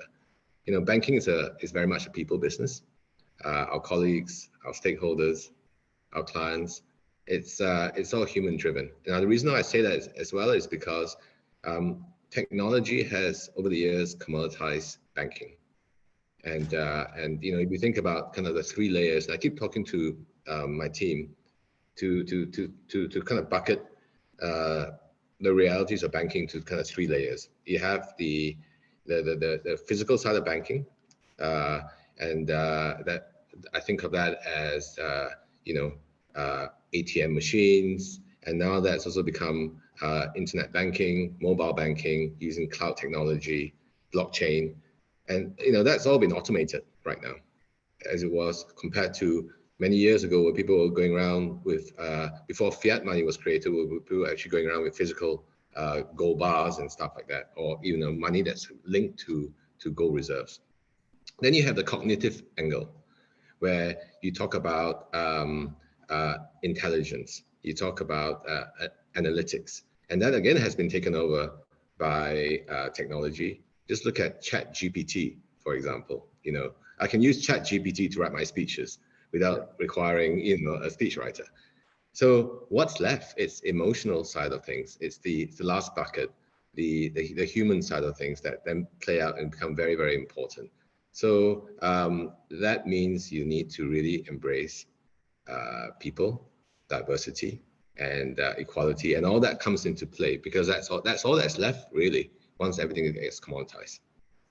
Thank you. Perfect. Bangchan, I'm gonna stay on you for the next question, mainly because one of the things that Standard Chartered has done is become the first bank in Malaysia to secure that EDGE certification, right, which is the global certification for gender equality. So it's an amazing accomplishment for your side, I'm sure. But can you just share with us what was the initiative that you've done to make Standard Chartered recognized for this certificate? Yeah, so there are 3 levels. For those who are not familiar, EDGE stands for Economic Dividends for Gender Equality, and there's 3 levels. So there is level 1, which is access. Access means you know, recognizing the need to progress down this path. We've attained the move level, which is level 2, whereby we've not only identified, but we've also worked towards the gaps and working towards that. And I'll explain a little bit more about that. And then obviously the 3rd level is to be a leader in you know, in EDGE, and that's when you've kind of attained you know, full compliance and full kind of adherence to all of this. For us, it's kind of cuts across the broad element: equal pay, fair recruitment, leadership development, culture, and so on. I'll just give you some examples. In terms of leadership development, we have today we have 34 female colleagues in the pipeline for development into senior management roles. So we have a very conscious pipeline program to ensure that we have you know, enough diversity. And we're not just talking about women, but also you know, people who may be a little bit more physically challenged and so on and so forth. So we make a conscious effort around that. Our recruitment evolves around you know, ensuring that we are also embracing flexible working. So that's quite an interesting one. You know, even myself, I was not sure we could actually practice flexible working, but since the pandemic, it's clearly shown that we can, and as an organization, not just in Malaysia, but globally, this is now a feature to stay. It is still a topic of much debate, but if you really want to embrace, you know, for example, women who've gone through, you know, maternity and, you know, want to spend more time over and above their maternity leave to work and spend more time at home, especially for Malaysia where the traffic's terrible. You know, it is important to be able to accommodate to the needs. We can also, we've also opened up our branches, for example, so you don't necessarily have, if you're based, your main office is in KL head office, you don't necessarily have to go there. You can actually pop by to the a PJ branch or a Malacca branch to work. So we've kind of embraced that as well. So yeah, it cuts across the entire spectrum, you know, that and we really need to not just kind of you know, ensure that we have rules, but really make sure it works, and make sure that managers, line managers embrace it, because we also find that when we first implemented this, there was a lot of resistance. I mean, to be honest, myself as well, when it comes to this kind of flexible working, initially I was thinking, does this really work? And in the office right now, we are capacitized for 70% occupancy, meaning to say we expect, not more than 70% to be at the office, and stuff like that. So all of it feeds into to where we are. Thank you. That's great. That's great. Really great way to highlight what Stand Charter is doing.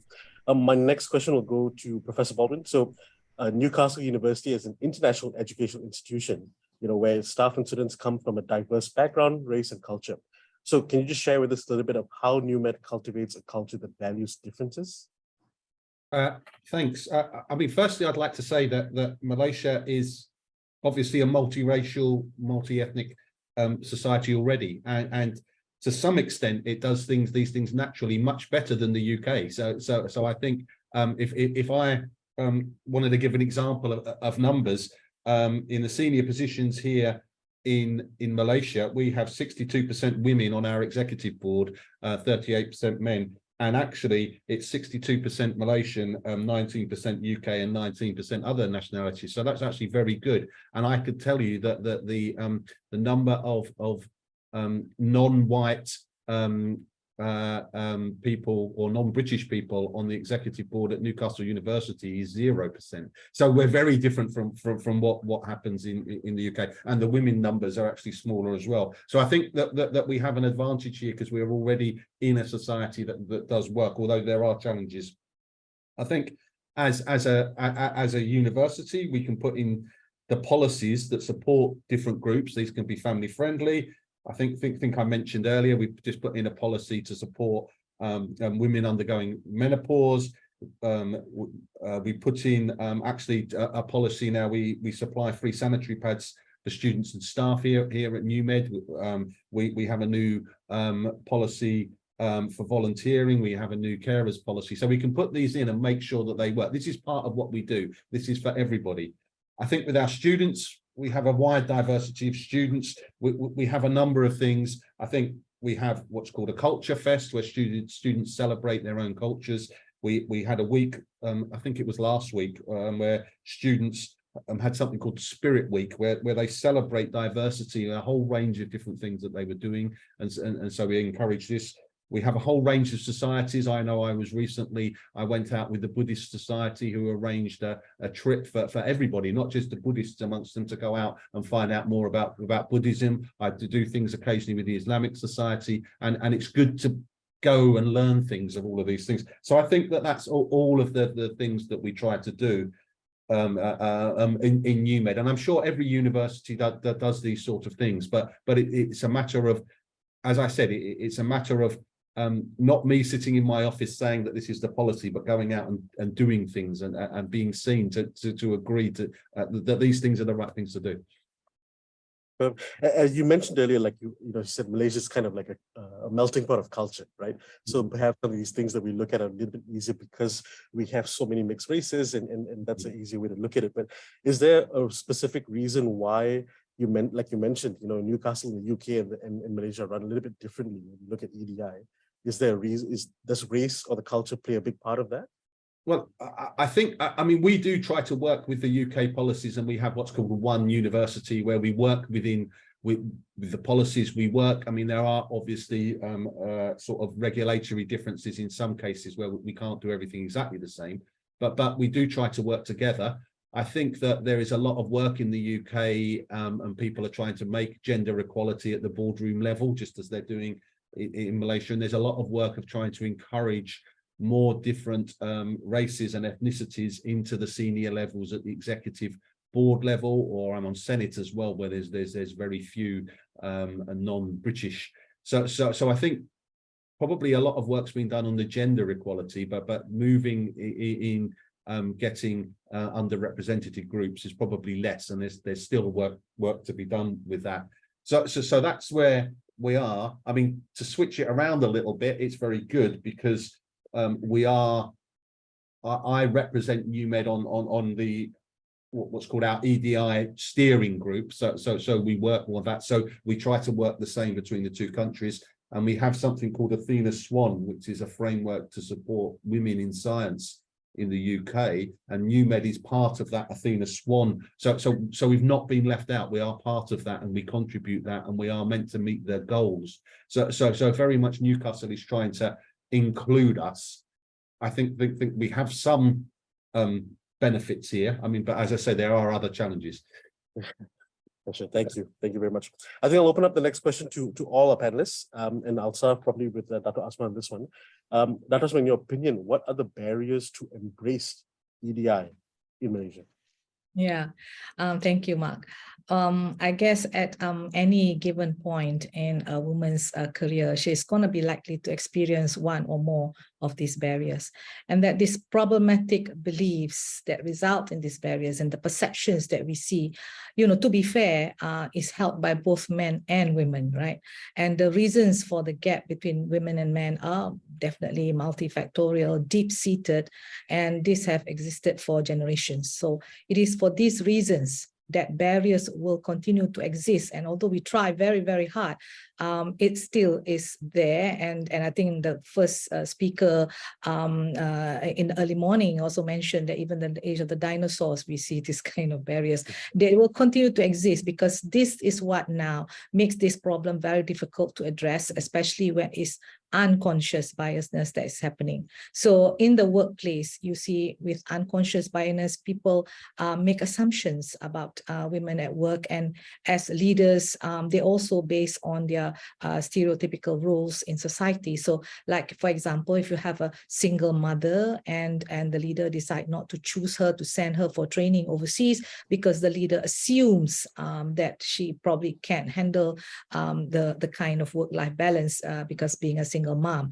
And often, with this kind of assumption, women are limited in their advancement, or even worse, never even get an opportunity because of this biasness. So, and it gets worse when much of the bias that people have towards women is basically unconscious. So one solution, I mean, we can be talking about this unconscious biasness for a long time, but I want to go forward for solution for women to proactively and consistently communicate their desires to advance, to travel, or even to take up that assignment or whatever. So this type of communication, I guess, will help put to test any assumptions that is made about them. And to overcome this unconscious biasness, my advice to women is that to get your voice heard. And how you do that, because there's always that fear that if you raise your voice and you say things that you can get penalized. But bottom line, it has to be done correctly, and perhaps better to use data to make policies and decisions for the organization or for the country or even for the university.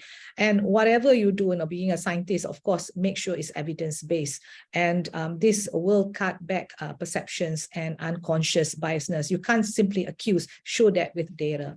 And unfortunately for all of us, at least in this country, the lack of sex disaggregated data becomes a problem in people making decisions. You have a generalized data, but you don't really have a sex disaggregated one. So we need to make it as a policy. To me, we need to make it as policy that there must be sex disaggregated data for annual reports, whatever, from both the public and the private sector. And my next contention is that next to the barrier that we want to overcome is about women themselves, right? It is the individual mindsets that women have that also hold them back. Data shows that majority of women do not pursue to be vice president, president, or C-level position for various reasons, including social pressure, lack of confidence, they don't want to undergo risks, and they value their work-life balance or their desire to avoid politics. So it's therefore important to note that women of course, they want different things than men do and are confronted with barriers that men do not have to face, whether you realize it or not. First of all, this is the fear of failure, because, you know, if you make the wrong decision, you have the wrong words said, sometimes it will cost women their jobs, their reputation, and the success in their career progression. So most of the time, they stay quiet. And then there's this inferiority complex. Some still believe that men are stronger and make better leaders, and have better ideas and probably more equipped to achieve success. Like case in point, you know, Professor Baldwin has mentioned that Newcastle have about 62% women. Okay, I want to put this as a case in point. Not only in Newcastle, but the entire public and private universities. If you look at the data, 60 to 70% are women. They are the students are women. The intake to both public and private. But the president, check out the president of the student leaders. Most of them are males. Like, because if women who make 60 to 70% of the university, if they had voted for women to be their president, then you will see many more of these women rise to become president. But this is not the case. So, you know, that's why I say this, some of the problem why we face these barriers is about women themselves. So I'll stop there for now. Okay. Thank you very much for that. Ruth, maybe we'll go on to you next in terms of, you know, what some of the barriers are, again, from that perspective of the health and fitness side. I think the largest barrier is stereotyping against gender and age in the fitness industry. So let me just give you an example. So generally, when we start off as fitness, you know, in the fitness industry, you start off as an instructor, and then you move on to maybe a senior instructor, and then you go into a supervisory role, and then the highest point would be reaching, you know, a master instructor status, a certification. And you find that whether here in Malaysia, you know, so I started my fitness career in the US. And so whether it's in Malaysia or in the US or in general, you find that a lot of these leadership and master trainer roles are very much towards, it's male dominated. You know, the other thing is also age. You find that the fitness industry is a very young industry, and so the perception is the younger you are, the stronger you are, the sexier you are, the more abs you have, you know, that kind of thing. But it's something that I think gradually it's changing. But these are the two, you know, the stereotyping against gender and age. That's something that you know, is happening in this industry. But in all fairness, you know, it is generally moving towards, you know, you find more women now holding, you know, master certifications, and, you know, taking on these more leadership roles. But it's still very much male dominated in this industry. Perfect, thanks. For this question, I'll skip Mangshan, because I think Mangshan has given us a lot of examples of how Standard Chartered have actually taken some big steps in this area. But perhaps, Professor Baldwin, do you have any idea, any comments on, you know, what kind of specific barriers we're talking about here? I think from some of the comments earlier, I think that there are still some women who may feel less confident, who do feel less men are, and obviously working in a medical school, you get a lot of people who can be quite pushy, and it does tend to be sometimes the men who are more pushy. And so I think as a leader, one of the things that I have to do is make sure if a job position comes up, I need to encourage people. I need to encourage, and I sometimes need to encourage ladies to apply for that post much more than I need to encourage my male. I've got to be or other people have got to be in the position to say, you can do that job. This is something you should apply for. Encourage people, make sure that they're there. And I think something that is also very important is to have role models in these positions. And so female role models you don't want them to be spending all their time being a role model and because they've got their jobs to do. But by having females in these more senior positions, then they are role models that people can look up to, and people can say, I can be in that position. I can do that. So I know our Dean of Biomedical Sciences was originally me. We now have a Malaysian lady in that post, and that allows our students and our other staff to say, look, it doesn't have to be a white British man in this post. It can be a female Malay can be in this post and be leading in this particular thing. So it's very important to have those role models and people can look up to them. Perfect. And I think to move on to the next question, which is one of the factors that all of you have actually mentioned before, is about gender-based stereotyping, right? We keep talking about this as a factor that kind of sets everyone back a little bit, because we tend to stereotype on things that is just deemed as common knowledge when it's not really the case all the time. So just to let you know, so in the 2018 study by Ipsos, a global market research firm headquartered in Paris, they revealed that there are 10 equality issues faced by women in Malaysia. And it includes gender stereotyping and a lack of women in leadership, right? This of course affects both women and men, but they often bring more harm to women. Just to give you an example, we might classify someone as strong or weak, competent or incompetent, skilled or not skilled, simply because he or she is a woman or a man, old, young, rich or poor, and so forth. There's so many different stereotypes we can name here. So Marjorie, I'm going to start with you on this one because you took a pause from the last question. But how does stereotyping really affect the workplace and, in this sense, a person's career progression?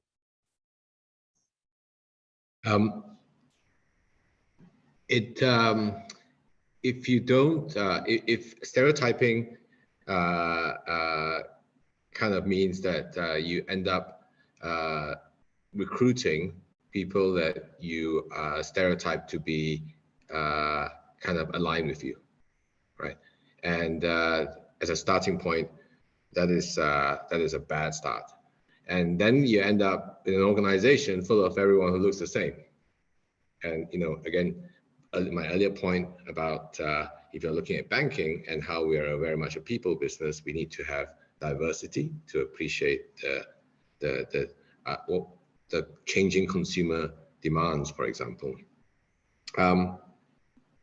If you look at once you start going down that path, you will start to lose innovative thinking, and without innovation, we will never progress. Because as Dr. Asma says, it's the fear of failure culture, and that's my biggest beef. And in what I see as a banker for 26 years, in that we'll all be living in the caves if not for the fact that our predecessors do not fear failure, and we have to try. We have to appreciate failure to be able to innovate. So if you go around that path, it's all around kind of. We need to really start to think out the box. We really need to start to break down stereotyping, because stereotyping is wrong. I've done this. I've done the same. Sometimes you look at someone and you just assume that this person fits into mold A, B, or C, but that's completely incorrect, and very much so in this environment, especially for a bank. We cater to a very broad spectrum of client base, from people in their 20s to people in their 70s. And I'll just give you an interesting example. When I speak to people in their 70s and we ask them, what do you think of Standard Chartered Bank? They think of us as big, strong, and friendly because we are the oldest bank in town. When I speak to people in their 20s, especially people outside of, in some of the markets where we may not be in, they barely know Standard Chartered. Then you say Liverpool, they go, oh yeah, that's the one, because we sponsor Liverpool, and you see Standard Chartered on Liverpool. Then you speak to people in their 40s, they think of us as the Standard Chartered Marathon, because for the last 10 years or so, we've been very prominent in the Standard Chartered Marathon. So we've got also a perception issue. Talk about stereotyping, we can talk about organizational stereotyping, because who are we, and who are we to you? And therefore, it all becomes a very, very big issue. Sorry, I'm not sure if I answered your question, Mark, because I was speaking in a way that I kind of forgot what your questions were. I just I think you answered it in general. I think, but to really take one of your key points here is about the fact that stereotyping is so often linked to our perceptions, right? We only stereotype because we have certain perceptions in place, right? And I think, Ruth, I'll go to you on this one. The same thing is as fitness people, when they walk into a gym and you see someone who's a little bit more obese, who you would assume that, you know, oh, they might not be the most healthy, but they might be the strongest one in the room, right? So how do you feel about the stereotyping in your industry in this? So stereotyping in the fitness industry really boils down to perception again. A lot of people think that women, you know, when they exercise, it's got to be the Jane Fonda kind of exercise. And if it's the men, the bodybuilders, you know, and I mean, Arnold Schwarzenegger actually has a move named after him, right? The Arnold Press was named after him, right? And we women don't have anything named after us other than, you know, the Jane Fonda moves or whatever it is. So yes, that has been the perception for a very, very long time, but that is slowly changing as well, because now, you know, there's a lot of emphasis on not so much, you know, weight loss more than fat loss. There's emphasis on strength training and resistance training, and not so much on just cardiovascular training. And so it's not just all about aerobics and, you know, that kind of thing. It's proper resistance training as well. And so women are encouraged to move into things like, you know, resistance and strength training and that kind of thing. So you find that there's a little bit more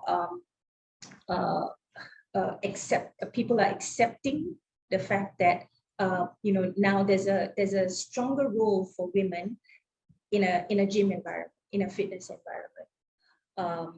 So yeah, you find a lot of women now participating in a lot of different other competitions, like, you know, not just running the marathon, which is perfect, which is good, but, you know, they take part in CrossFit arenas, even weightlifting, bodybuilding arenas, you know. So yeah, I'm not sure if I've answered your question or not, but yes, there is that kind of stereotyping and perception, but it's gradually changing.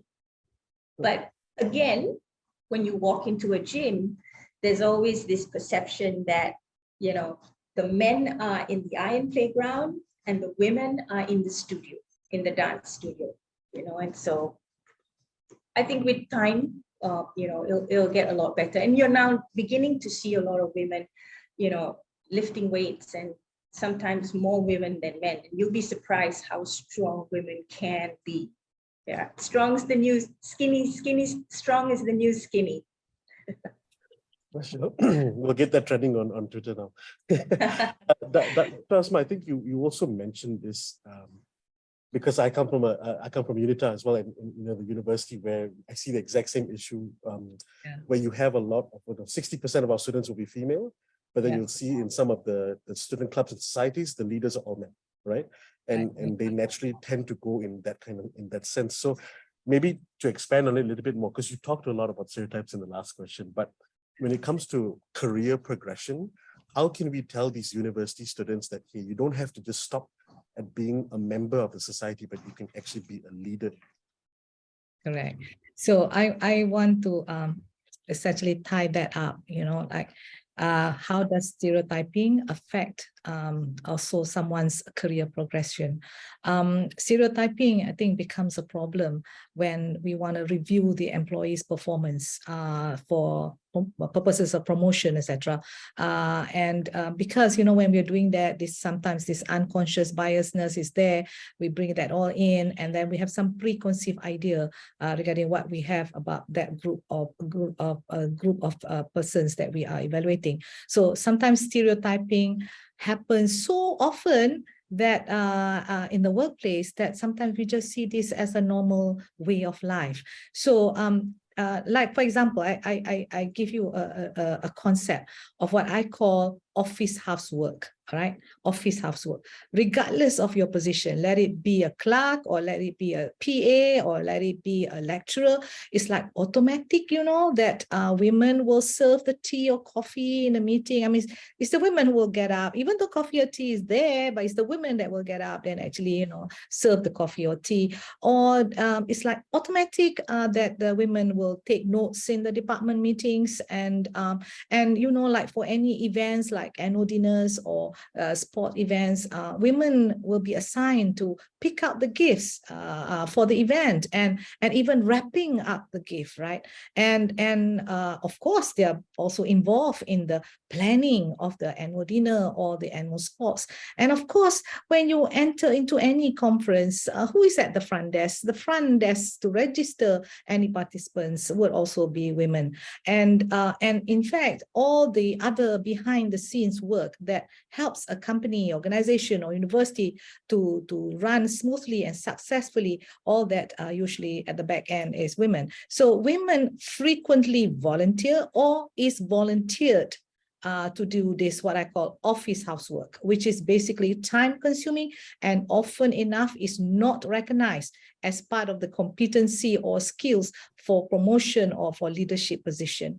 And of course, as a scientist, I say, you know, yeah, you want to be involved with what the organization is doing, but it takes you away from your real work. And even worse, you know, you're just behind the scene, you're making sure everything is smooth, but you are not visible. So on the other hand, men tend to volunteer for activities that are more visible, like being in charge of the event. And so being visible to the eyes of the bosses, I guess, is very important for good performance appraisal and being considered for promotion. So to me, you know, these are kind of things is happening, whether we realize it or not, but it's like I say, it's like almost a normal way of life. And this is where I want to say, you know, at the end of the day, what do you do about it, right? So, you know, usually when in any conversation, I said, women try not to volunteer for this type of activities every time.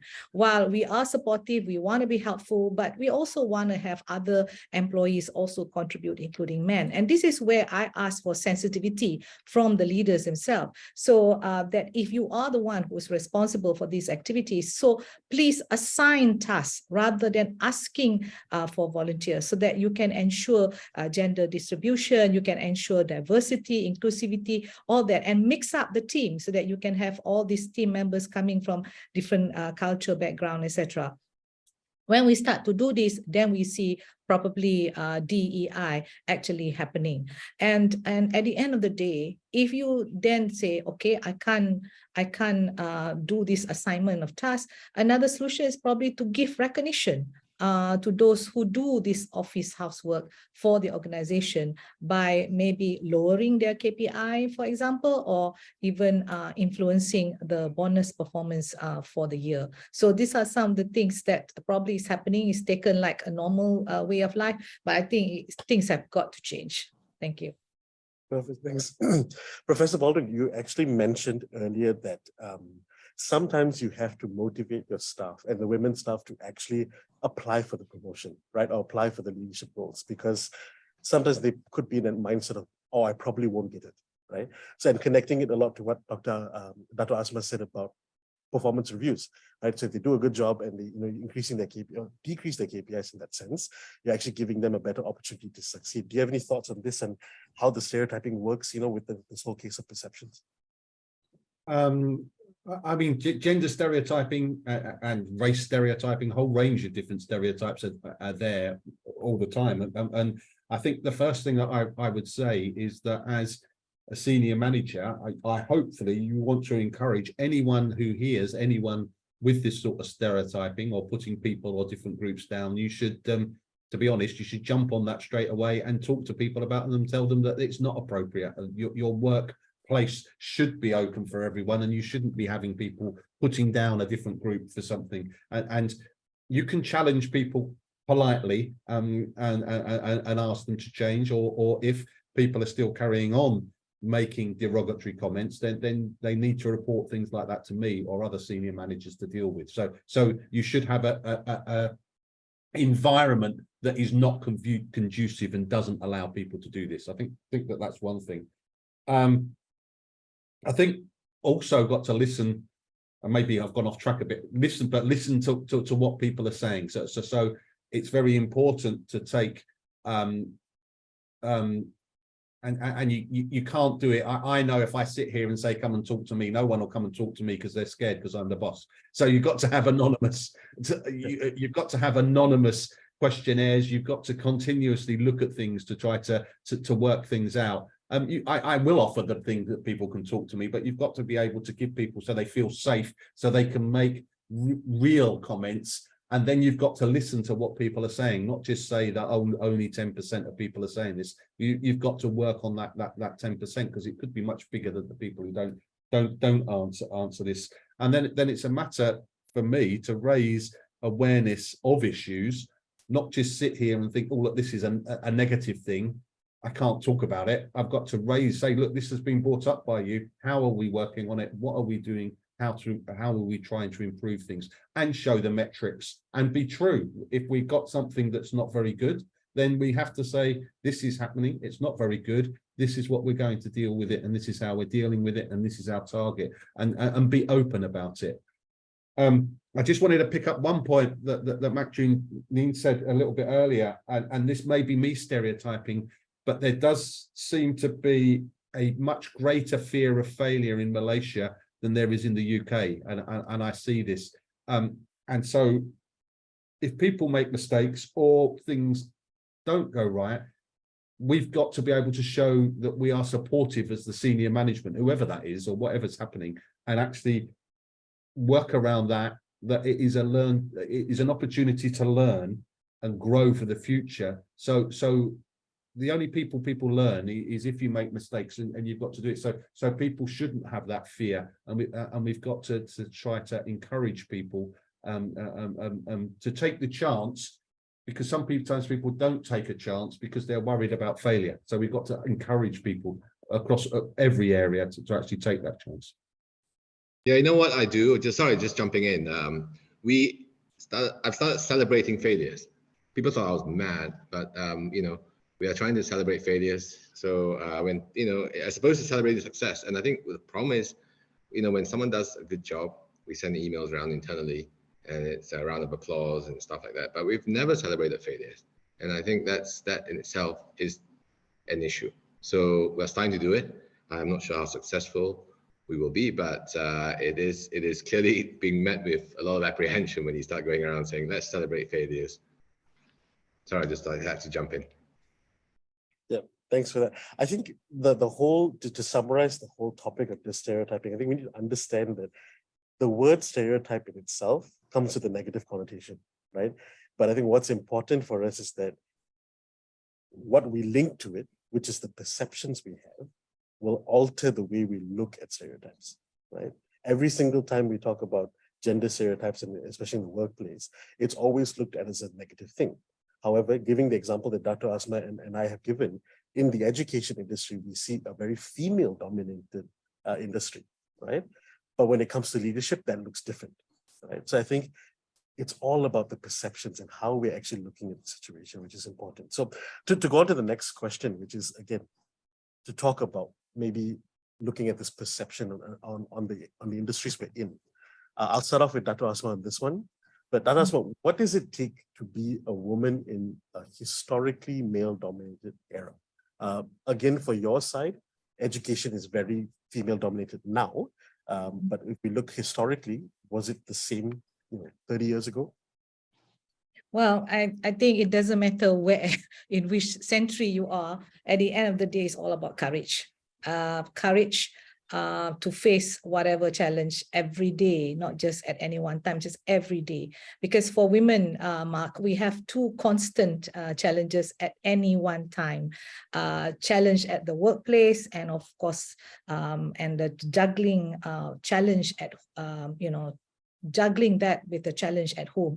All this is happening at the same time. One phone call can come from the workplace, and another phone call will come from the home. And you have to be a superwoman to end up solving both this problem, right? So, but for many, this is what is happening. For many, the inability to cope with the work-life balance essentially made many women quit their job. And we are seeing that. I think post-COVID, you begin to see a lot more women quitting their job. And what we are seeing with data is that while women in Korea and Japan drop out of work because they are having children, but they return to the workforce by the age of 35. However, data seems to show that most Malaysian women, when they give up their job because they cannot make the work-life balance work, they do not return to their job.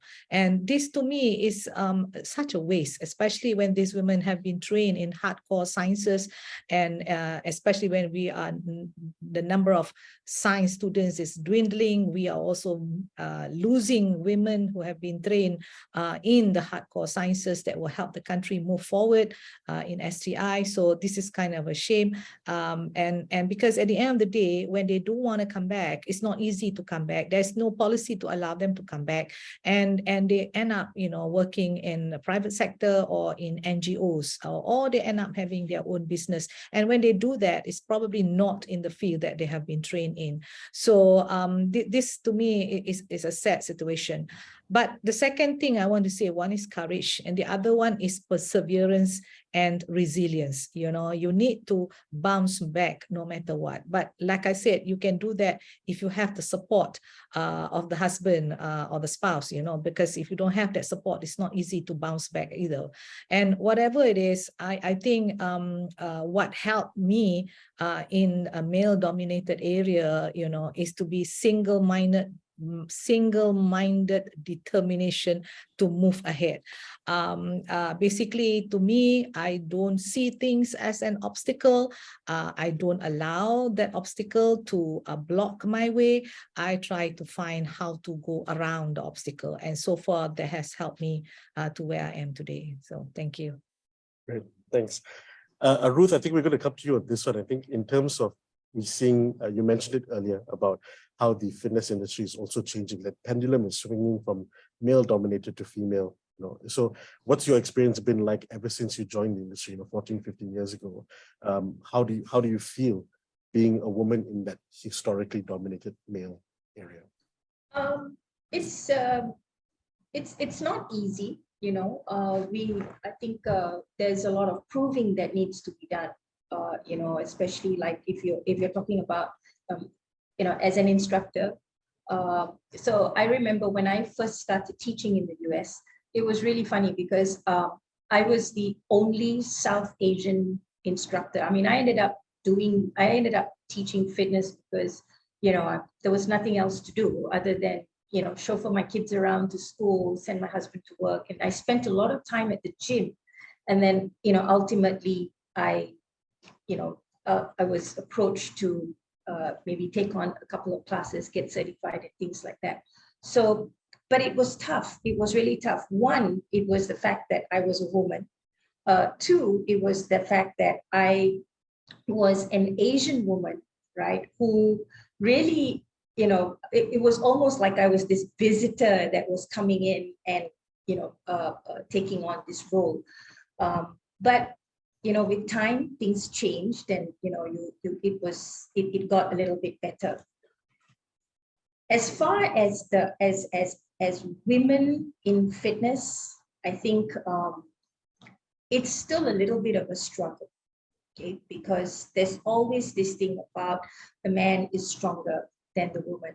And even with our clients, with some of the clients that we coach, one of the hardest things to do is to make them understand, or for them to come to some kind of realization that, it's your health and wellness is about you, and it doesn't matter whether you're a woman or a man. It's about you wanting to get healthy for yourself, you wanting to put fitness as part of your agenda for life, whatever it is. So I think it is gradually changing, not as fast as I would like to see it change, but we're getting there slowly. Yeah. Marjorie, I think from your side, again, perceptions, I'm gonna put it out there. For me, when I think of a banker, I think of a man. right? The general perception is a banker is men. But how has that actually changed, especially over the last decade? Like you mentioned, you guys are making so many strides in this area. How is that perception changing for males, especially being a male in that male-dominated area? Yeah, interesting you say that, because if you were in Vietnam and you ask the general perception of a banker in Vietnam, it'll be female. So my colleague in my counterpart in Vietnam, the CEO of Standard Chartered Vietnam, her name is Michelle Wee. So she's female, and she's actually from Singapore, and so she runs the Standard Chartered Vietnam. And if you go to her office, it's 70% women in terms of the building itself. So it's again, it brings into point the whole cultural thing, where it's very different in a different country. For us here in Malaysia, at least for Standard Chartered, my top team are overwhelmingly female. So our treasurer, our head of corporate banking, our head of compliance, our head of HR, our head of legal, corporate affairs, and our head of audit. So actually, I'm a bit of a minority in the boardroom. And our chairman is female, is a chairwoman, or I call it, so we call her chair lady. So it's kind of weird. We call her a chairman, but so what's interesting when you have that kind of a construct is that it tells the rest of the organization. Here in Malaysia, we have 2,100 colleagues at the bank, and we also have a global business services where we have another 5,000 that serves the Asia Pacific operations of Standard Chartered. So total 7,000 thereabouts. But it sends a signal that it's a very different world we live in, and so we've been fortunate from that perspective, and I guess that partly explains our EDGE accreditation as well. It's and it has to start. You have to role model it, if you want to put it bluntly, and once you role model it, and to have female bosses and stuff like that, the whole way of working also changes for her team, and it comes together as a kind of a bit of a melting pot. Hopefully I answer your question, Mark. Yeah, I think actually you mentioned something very interesting in the fact that you say you view the word chairman, and even though you have a woman as the position. Right? Yeah, I'm still struggling with that one. So I need to find, if you maybe Professor Chris can tell me what's the right chairperson. Yeah, chairperson. No, but I think it's really important. Yeah. It's really important that we acknowledge this, because again, we have this perception that the chairman will always be a man because the title itself says man, right? And whereas if we totally just change the title to a chairperson, it opens up the boundaries for everyone, right? And for women along that way. So I think what's really important is that, the small steps we can take are just changing specific words we use. And that gives so much hope and ambition to women all ages, right? To say that it just doesn't have to be a man to be the chairman, right? Anyone can be the chairperson. Right? Just a small example. The problem is chairperson is 2 words, chairman is 1 word. So I think the English dictionary still needs to put it together. Yeah. You can't use chairperson. We'll have the British guy to answer that. Yeah. In Scrabble, I'll struggle with chairperson. But if I put chairman, it passes, right? So I think exactly the point. There is still a lot to do, and maybe the education system somehow, words, kind of semantics around it needs to also change along with the times. For sure. Professor Baldwin, can we just put a dash by it and just put a hyphen there to put chairperson as 1 word? Actually, that made me think about it, because I tend to just use the word chair and be totally, but actually probably it would be better to use chairperson, because that encourages more people rather than using chair. Professor Baldwin, I think while we're on you on this one, I think in terms of, again, being in a leadership role in a very female-dominated industry, what's your perception, or for example, how that balance has shifted to being a leader while encouraging female to also get to rise to those positions? Well, as I said, I think Malaysia is very different from the UK. I think that as a small private university, we do have a lot of women in our senior leadership roles across our, as probably usual across our professional services, but also across our academic team as well. I think one of the things from me is that we do need female role models, but we can't just be expecting those female role models to do things for free. It has to be acknowledged. So if I'm asking one of my members of staff to go off to do a meeting in Kuala Lumpur away from Johor, or go and do everything, that has to be acknowledged. It has to be acknowledged in her workload. It has to be acknowledged in her promotion. It has to be acknowledged in all sorts of things. It's not just an extra that goes on. And I think you said that earlier on, Dr. Asma.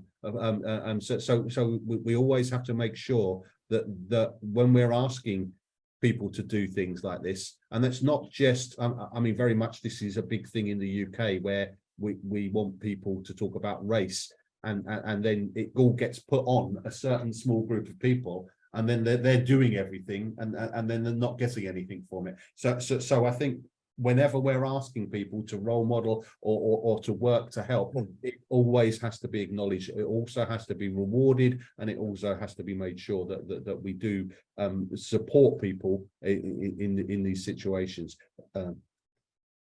Does that answer that? Yes, it definitely does.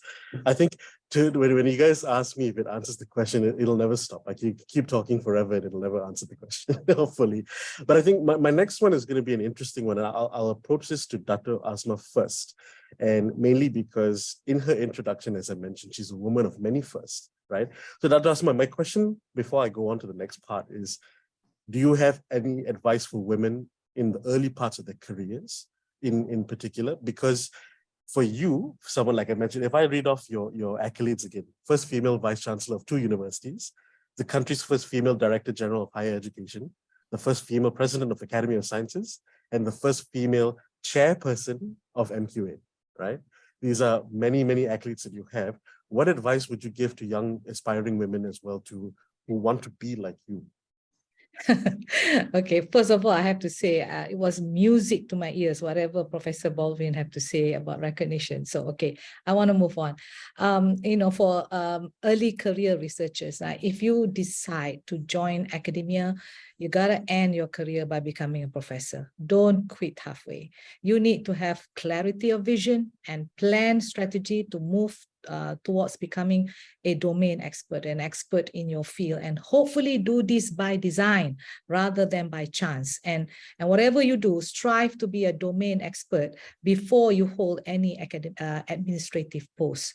And the second thing, advice, have courage and start to believe in yourself, and believe that whatever you do matters for enhancing knowledge in your area, and that is going to be able to create impact to society.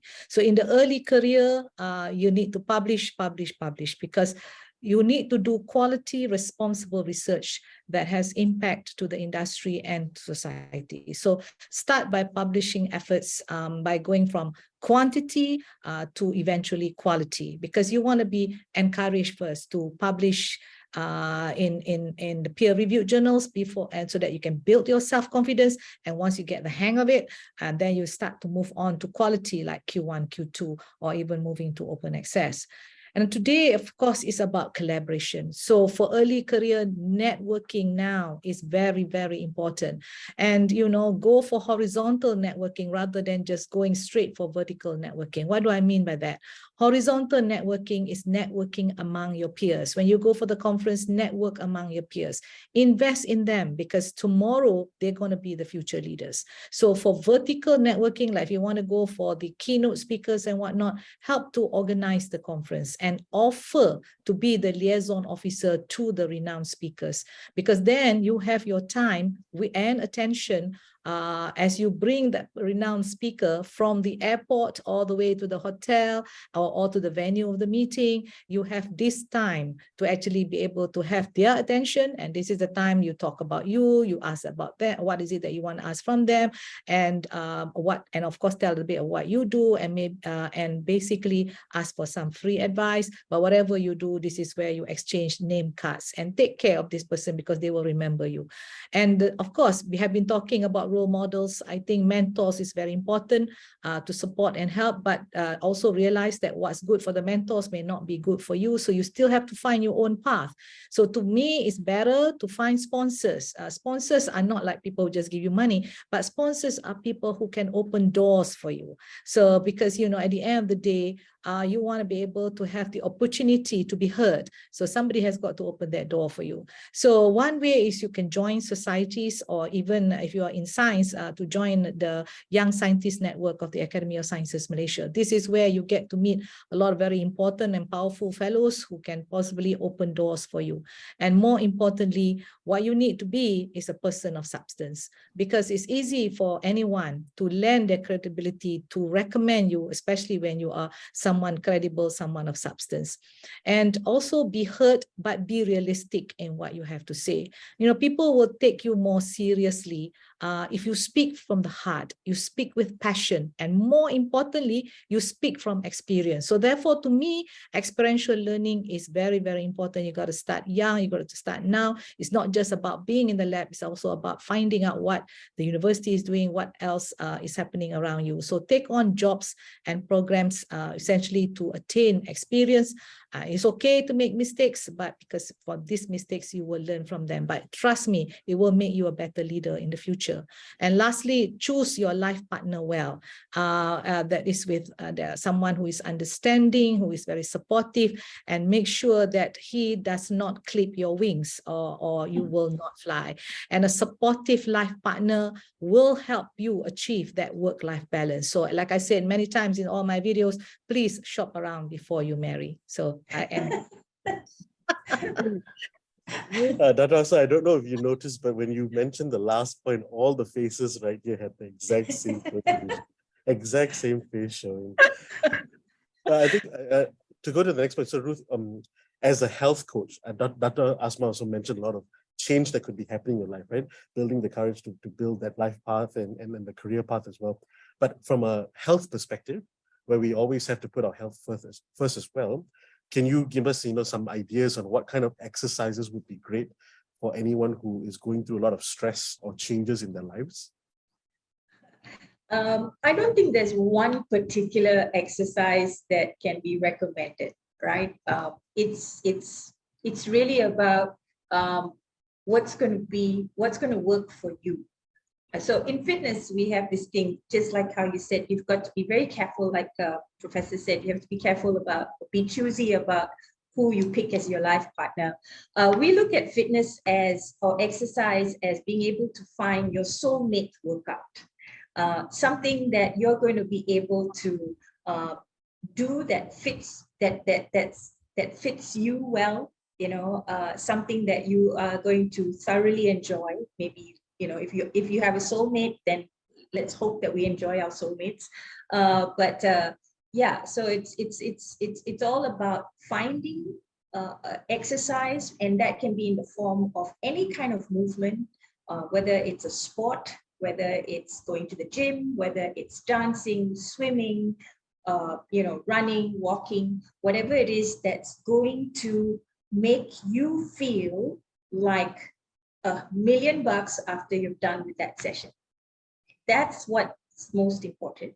It's not about what my friend is doing or what, my friends run. So my brother runs marathons now, okay? And I don't do it anymore because I have foot injury. And I know, I am not going to be able to, while running does give me a lot of satisfaction, and I feel fantastic after 45 minutes of a run or of completing a 10 km or whatever it may be. I know now that's not fitting for me because, I'm in a lot of pain when I'm done with the run, and so it's something that fits him and it doesn't fit me. So it actually isn't a stress reliever for me anymore. You know, it causes me more stress, you know, when I do that. So whatever that you know, as health coaches and fitness coaches, whatever that we prescribe, it's something that it's an exercise or a workout that has to be sustainable.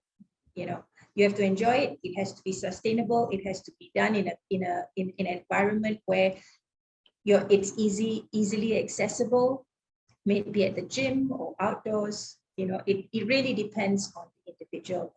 And I think whatever that you do choose to do, it has to give you energy and a drive. And, you know, you've got to, it's almost like an adrenaline rush when you're doing it.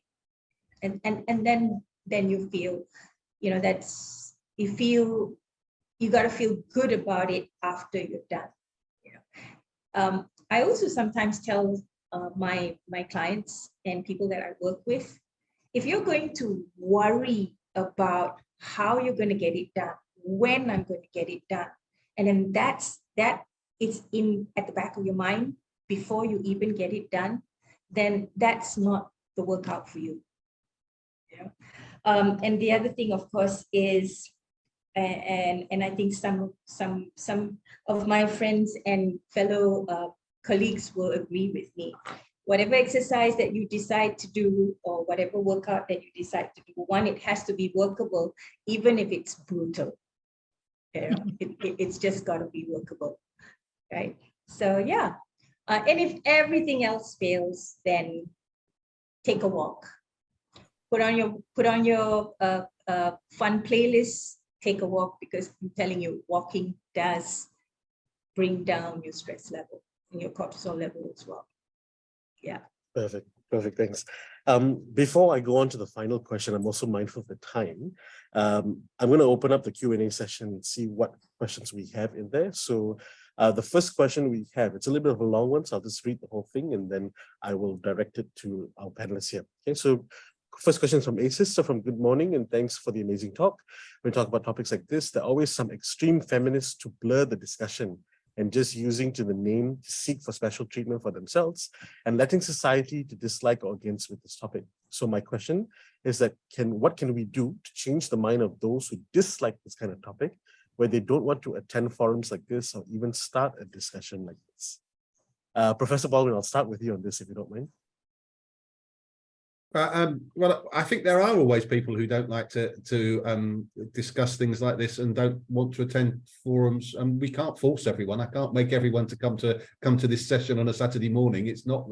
I mean, people come along in their own time. I think the way that we've got to do is make sure that we're open in our communications as a university, and we push this within work time. We send out things to say we are celebrating diversity. We are celebrating women in their work. And we do actually let people know that we are. If people are doing something, we support them. We look at their performance and we say, you will get promotions, and people can see that they're getting their promotions for these things. So it's by actions, and the more actions that we do, the people who aren't interested in it, the people who aren't interested in it, hopefully will grow older and retire, and we get everyone in place who is interested in it and does take it seriously.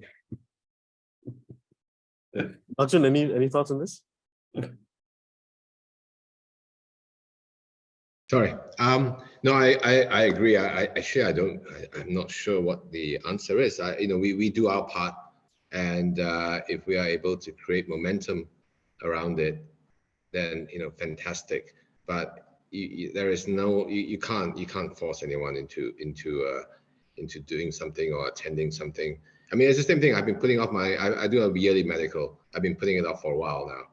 I keep saying to myself, I gotta do it. And sometimes you get some email that you think it's something you don't want to see, and you keep putting it off. What do you do? There's not much you can do. It's just I think all of us got to do our part, and hopefully it then creates that rhythm that resonates across society. Yeah, sure. Okay, Dr. Asma, I'm gonna ask you the same question. I'm gonna rephrase it a little bit so we get a different point of view. So instead of saying what can we do, what about why is it important that we have more discussions like this?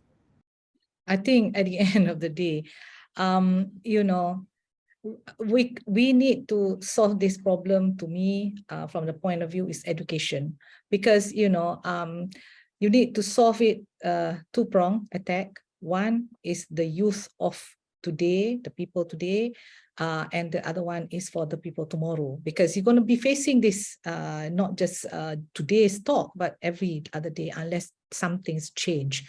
So that's why I think that for the people, youth of tomorrow, the future generation, let's start with education. Education basically can have a major impact on the lives of the girls and the women, the boys and the men, because it's with education that they can participate now in social, economic and political life.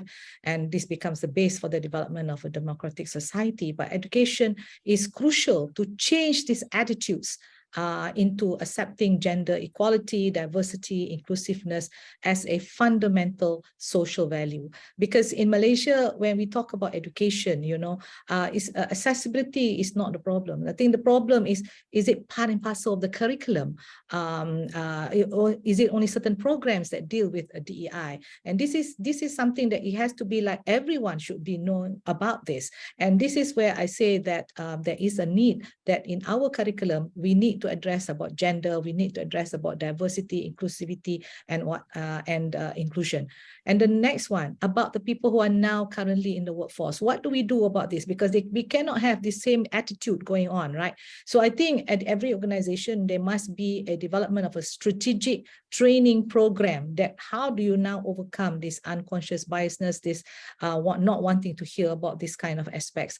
I think we need to build cultural humility so that people remain curious and humble about the cultural differences, about the gender differences, and so on and so forth. So when we make people aware that cultural humility is basically a continuous learning journey, hopefully the mindset change, which we know will not happen overnight, but at least now things will start to change. And of course, when we're starting to do this, there's going to be a lot of learning, unlearning, relearning, co-learning, and co-creation that's going to happen.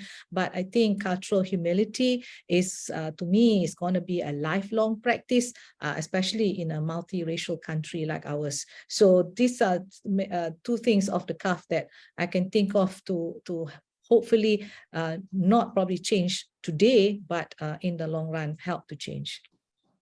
Great. Ruth, do you have any comments on this? I mean, mainly from that fitness and health point of view, why would it be important to have these kind of discussions? I think, you know, again, I'm not too sure if I'm answering the question correctly or not, but I think there must be some level of acceptance. I think, you know, as individuals, we need to accept that there's these kind of changes that are happening. A typical example would be, okay, the way I see things, and then maybe the way my parents see things, and then of course they've got my children who see things, their perspective of things. And, you know, if we all are going to not work towards understanding and accepting situations now, then like Professor said, it's just, you know, it's an ongoing process, you know, and a lot of times I think, you know, going back to that question that you asked, somebody asked earlier, you know, why do people not want to participate in this kind of, I think at the end of the day, they're not accepting of the fact that, you know, things are changing. You know, it's not just a man's world now. It's not, you know, we women have a place in the world today, you know. So I feel that there's a lot of room and growth for acceptance. For sure. Let's go to the next question from Isaac. Isaac says, awesome discussion. Given more and more people in our society are highly educated, why do you think stereotypes and discrimination are still existing and becoming obstacles of equality? You know, what's actually lacking in our education? Dr. Asma, I think maybe you can start with this because you kind of touched on it already, but yeah, I'll add another point, perhaps. Yeah. How early do we intervene in education to introduce this in curriculums? Dr. Jasmine, who actually did the keynote speech in the beginning, said that we don't even do it in education. We do it when we start playing with our children, when they're babies, right? So for your point of view, where would you start in this? I would start young. I would start young, and it would be nice if the mother is very much into DEI, because if the mother is one of those old school, then we're back to square one. Here we are trying to teach the children in the university or in the schools, even in in the secondary school, but when they go back home, they see a different perspective altogether. They're going to get confused. And so that's why I say there's going to be a lot of learning, unlearning, relearning, and all that to happen. And it's not going to be changing overnight. But to me, you got to start young. And of course, in the morning, we say when they start playing itself, that's when they already start to learn about diversity, about equality, equity, as well as inclusion. They will start when they were young. But, all these things is exposure. But at the end of the day, if you look at the curriculum of the university, the one that is the core course, correct me if I'm wrong, Professor Charles Baldwin, the one that is the core course, it doesn't address on gender, it doesn't even address climate change. It doesn't even address all these things. So the planetary health, things that we need to worry about. So that's why I say even the curriculum has got to change. And we need to consider this as now part and parcel that they need to grow up with, that things are changing with the disruptive technologies, with the change that we are seeing. Even our curriculum has got to now be able to adopt this DEI, gender issues, which would, trust me, is just not discussed. And only certain medical programs, they have it, but not all programs have it. Engineering need to learn about DEI. Agriculture need to learn about DEI. It's not just about social science, you know what I'm trying to say? So it should be the core course. That's why I say it should be a core course, just like climate change and environmental degradation and planetary health. All that has got to be a core course because these times are changing. So, yeah. Professor Baldwin, anything to add on that from the medical point of view? Maybe not a medical point of view, but I think you learn from other people. I think very much I've learned a huge amount by moving from the UK to come and live in Malaysia and work in a very different society, different group of people. I've learned, and hopefully I'm still learning. But I agree that we have to try to get into schools. You have to talk at schools. You have to talk to younger children. But I also think, and it's very important, that you need national role models, and that includes government ministers and politicians. I'm trying not to get too political, but they have got to walk the walk. They've got to behave appropriately. If they're saying something, that they've got to show that they do really mean that they agree with equality across all areas of equality. And you can't have someone saying something and then doing something completely different. And until you get everyone from the top going all the way down in any institution, and that does include government, then it's going to be hard to move the mindset of those people who don't want to move their mindset, because they'll just say, look at that person, they're not doing it. And so it's nationally that it has to be done. Thank you very much for that. Malcolm, I'm going to ask this question maybe pertaining also to the EDGE certification that you're getting with Standard Chartered, right? There are a lot of companies in the US who include DEI as courses that all employees are supposed to take to understand that this is an important way of the work or how the workforce is changing. Is that something similar to what you guys are thinking to implement, or do you have any kind of ideas of how you're going to implement DEI at a larger scale other than just getting EDGE done? Yeah, it's so not so much in terms of courses, but it's the kind of internal awareness that we do. So, for example, I talk about obviously the architecture around flexible working and all that kind of stuff. So and it's not just flexible working, but then you question why flexible working, for example, right? We're doing it because we respect our colleagues, that they are not going to be playing truant. There is a form of maturity, and we want to accommodate their needs, whatever their needs may be, right? We celebrate a lot of kind of events. We celebrate International Women's Day. We celebrate Mental Health Day. So it's, again, nothing to do with certification, but actually trying to embed a culture that we do all of these celebratory stuff, and we do a lot of community stuff as well. So, for example, we've got a program since 2018. It's called Goal Girls, where we've reached out to over 8,000 girls, adolescent girls, since 2018 to teach them about life skills, and we encourage colleagues to participate. We are conscious about having female vendors, so suppliers to our Standard Chartered, whether it's furniture, whatever it is, we do encourage female vendors. We've also funded and helped. I helped coach 380 female Grab drivers. So again, our actions around our internal colleagues, around our causes, will in itself will resonate much more than just certification. And we don't believe certification is an outcome, but that's as an organization. But it's not something that we put people through. It's the actions that kind of speaks a lot more. Perfect. Thank you very much for that. There are no more questions in the Q&A chat. I have no more questions for anyone of the panelists here, but I will open up the floor if we have a few more minutes left in the session today. If any of the panelists, would you like to say any parting words before we end our session? Maybe Professor Baldwin, I'll start with you. I was just going to say something, and it resonated me from Prof. Dr. Ashbat a bit earlier. I think if you're a junior member of staff and you're working with senior people or anybody, actually, I think it's very important that if you say something, whether you're male or female, you're going to do something, you do it, and you deliver on what you do, and it is very important with that, because people will remember. So people will remember you because they can trust you, they can ask you to do something, and you will get that done. But it's also very important that, and you've got to be brave enough to say this, but you can't just say yes to everything.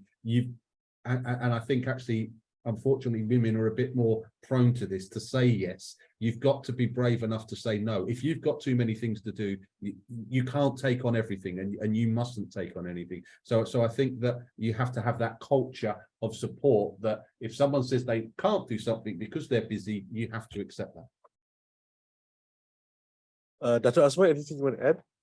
Yeah, I think we've talked a lot about DEI, and we've shared some examples, but at the end of the day, again, it's a lot of talk, and I want to see basically some doable actions, and it's happening all the way from the national level down to universities, down to the village, down to everywhere else, because otherwise things are still going to be the same as what thousands and thousands of years ago. Like I said, it's not an easy game to change. It takes a lifelong journey to make the change, but it has to start sometime, and hopefully it can start today. So thank you. Great. Ruth, any final words? I think this whole panel discussion was very interesting, and from a fitness and health perspective, I feel, and I think I'm repeating myself, but I just feel that there's still so much of room to grow, and in terms of inequality and things like that. So and I think it's each and every one of us, we're responsible for that. We need to be able to be, we're our own mentors. We need to be our own examples and go out there and say, and do by example, whether it's with whatever the situation may be, whether the workforce, in a small community, even part of our small little teams. I think you have to be your driving force to be able to do something about change. Thank you very much. Martin, you have 20 seconds if you want to have any final words. Yeah, I was thinking of that word, but I couldn't find it now. I remember it. It's called the Women's Suffragette Movement in the UK 100 years ago. That culminated, I think, in women being able to vote in 1928. So that's exactly 100 years before. So maybe, hopefully, we can target to do the same thing, the suffragette movement here in Malaysia, and by the year 2028, people are more open and more willing to embrace ED and I, maybe as an example. So that was my final word. Thank you. Thank you. Perfect. That's good. Well, to everyone here, that brings the end to our wonderful event today. A round of applause and special thanks to all our speakers, Professor Baldwin, Dr. Jasmine Begum, Anne Abraham, Mark Junyan, Professor Emeritus Dr. Asma Ismail, Ruth Fernandez, and everyone behind the scenes, the organizing committee from NUMET Malaysia, for making today's event possible.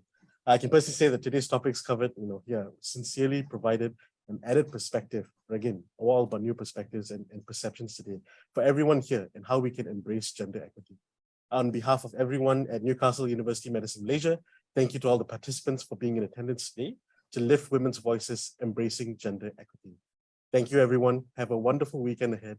Take care, stay safe, and goodbye. Okay, bye-bye.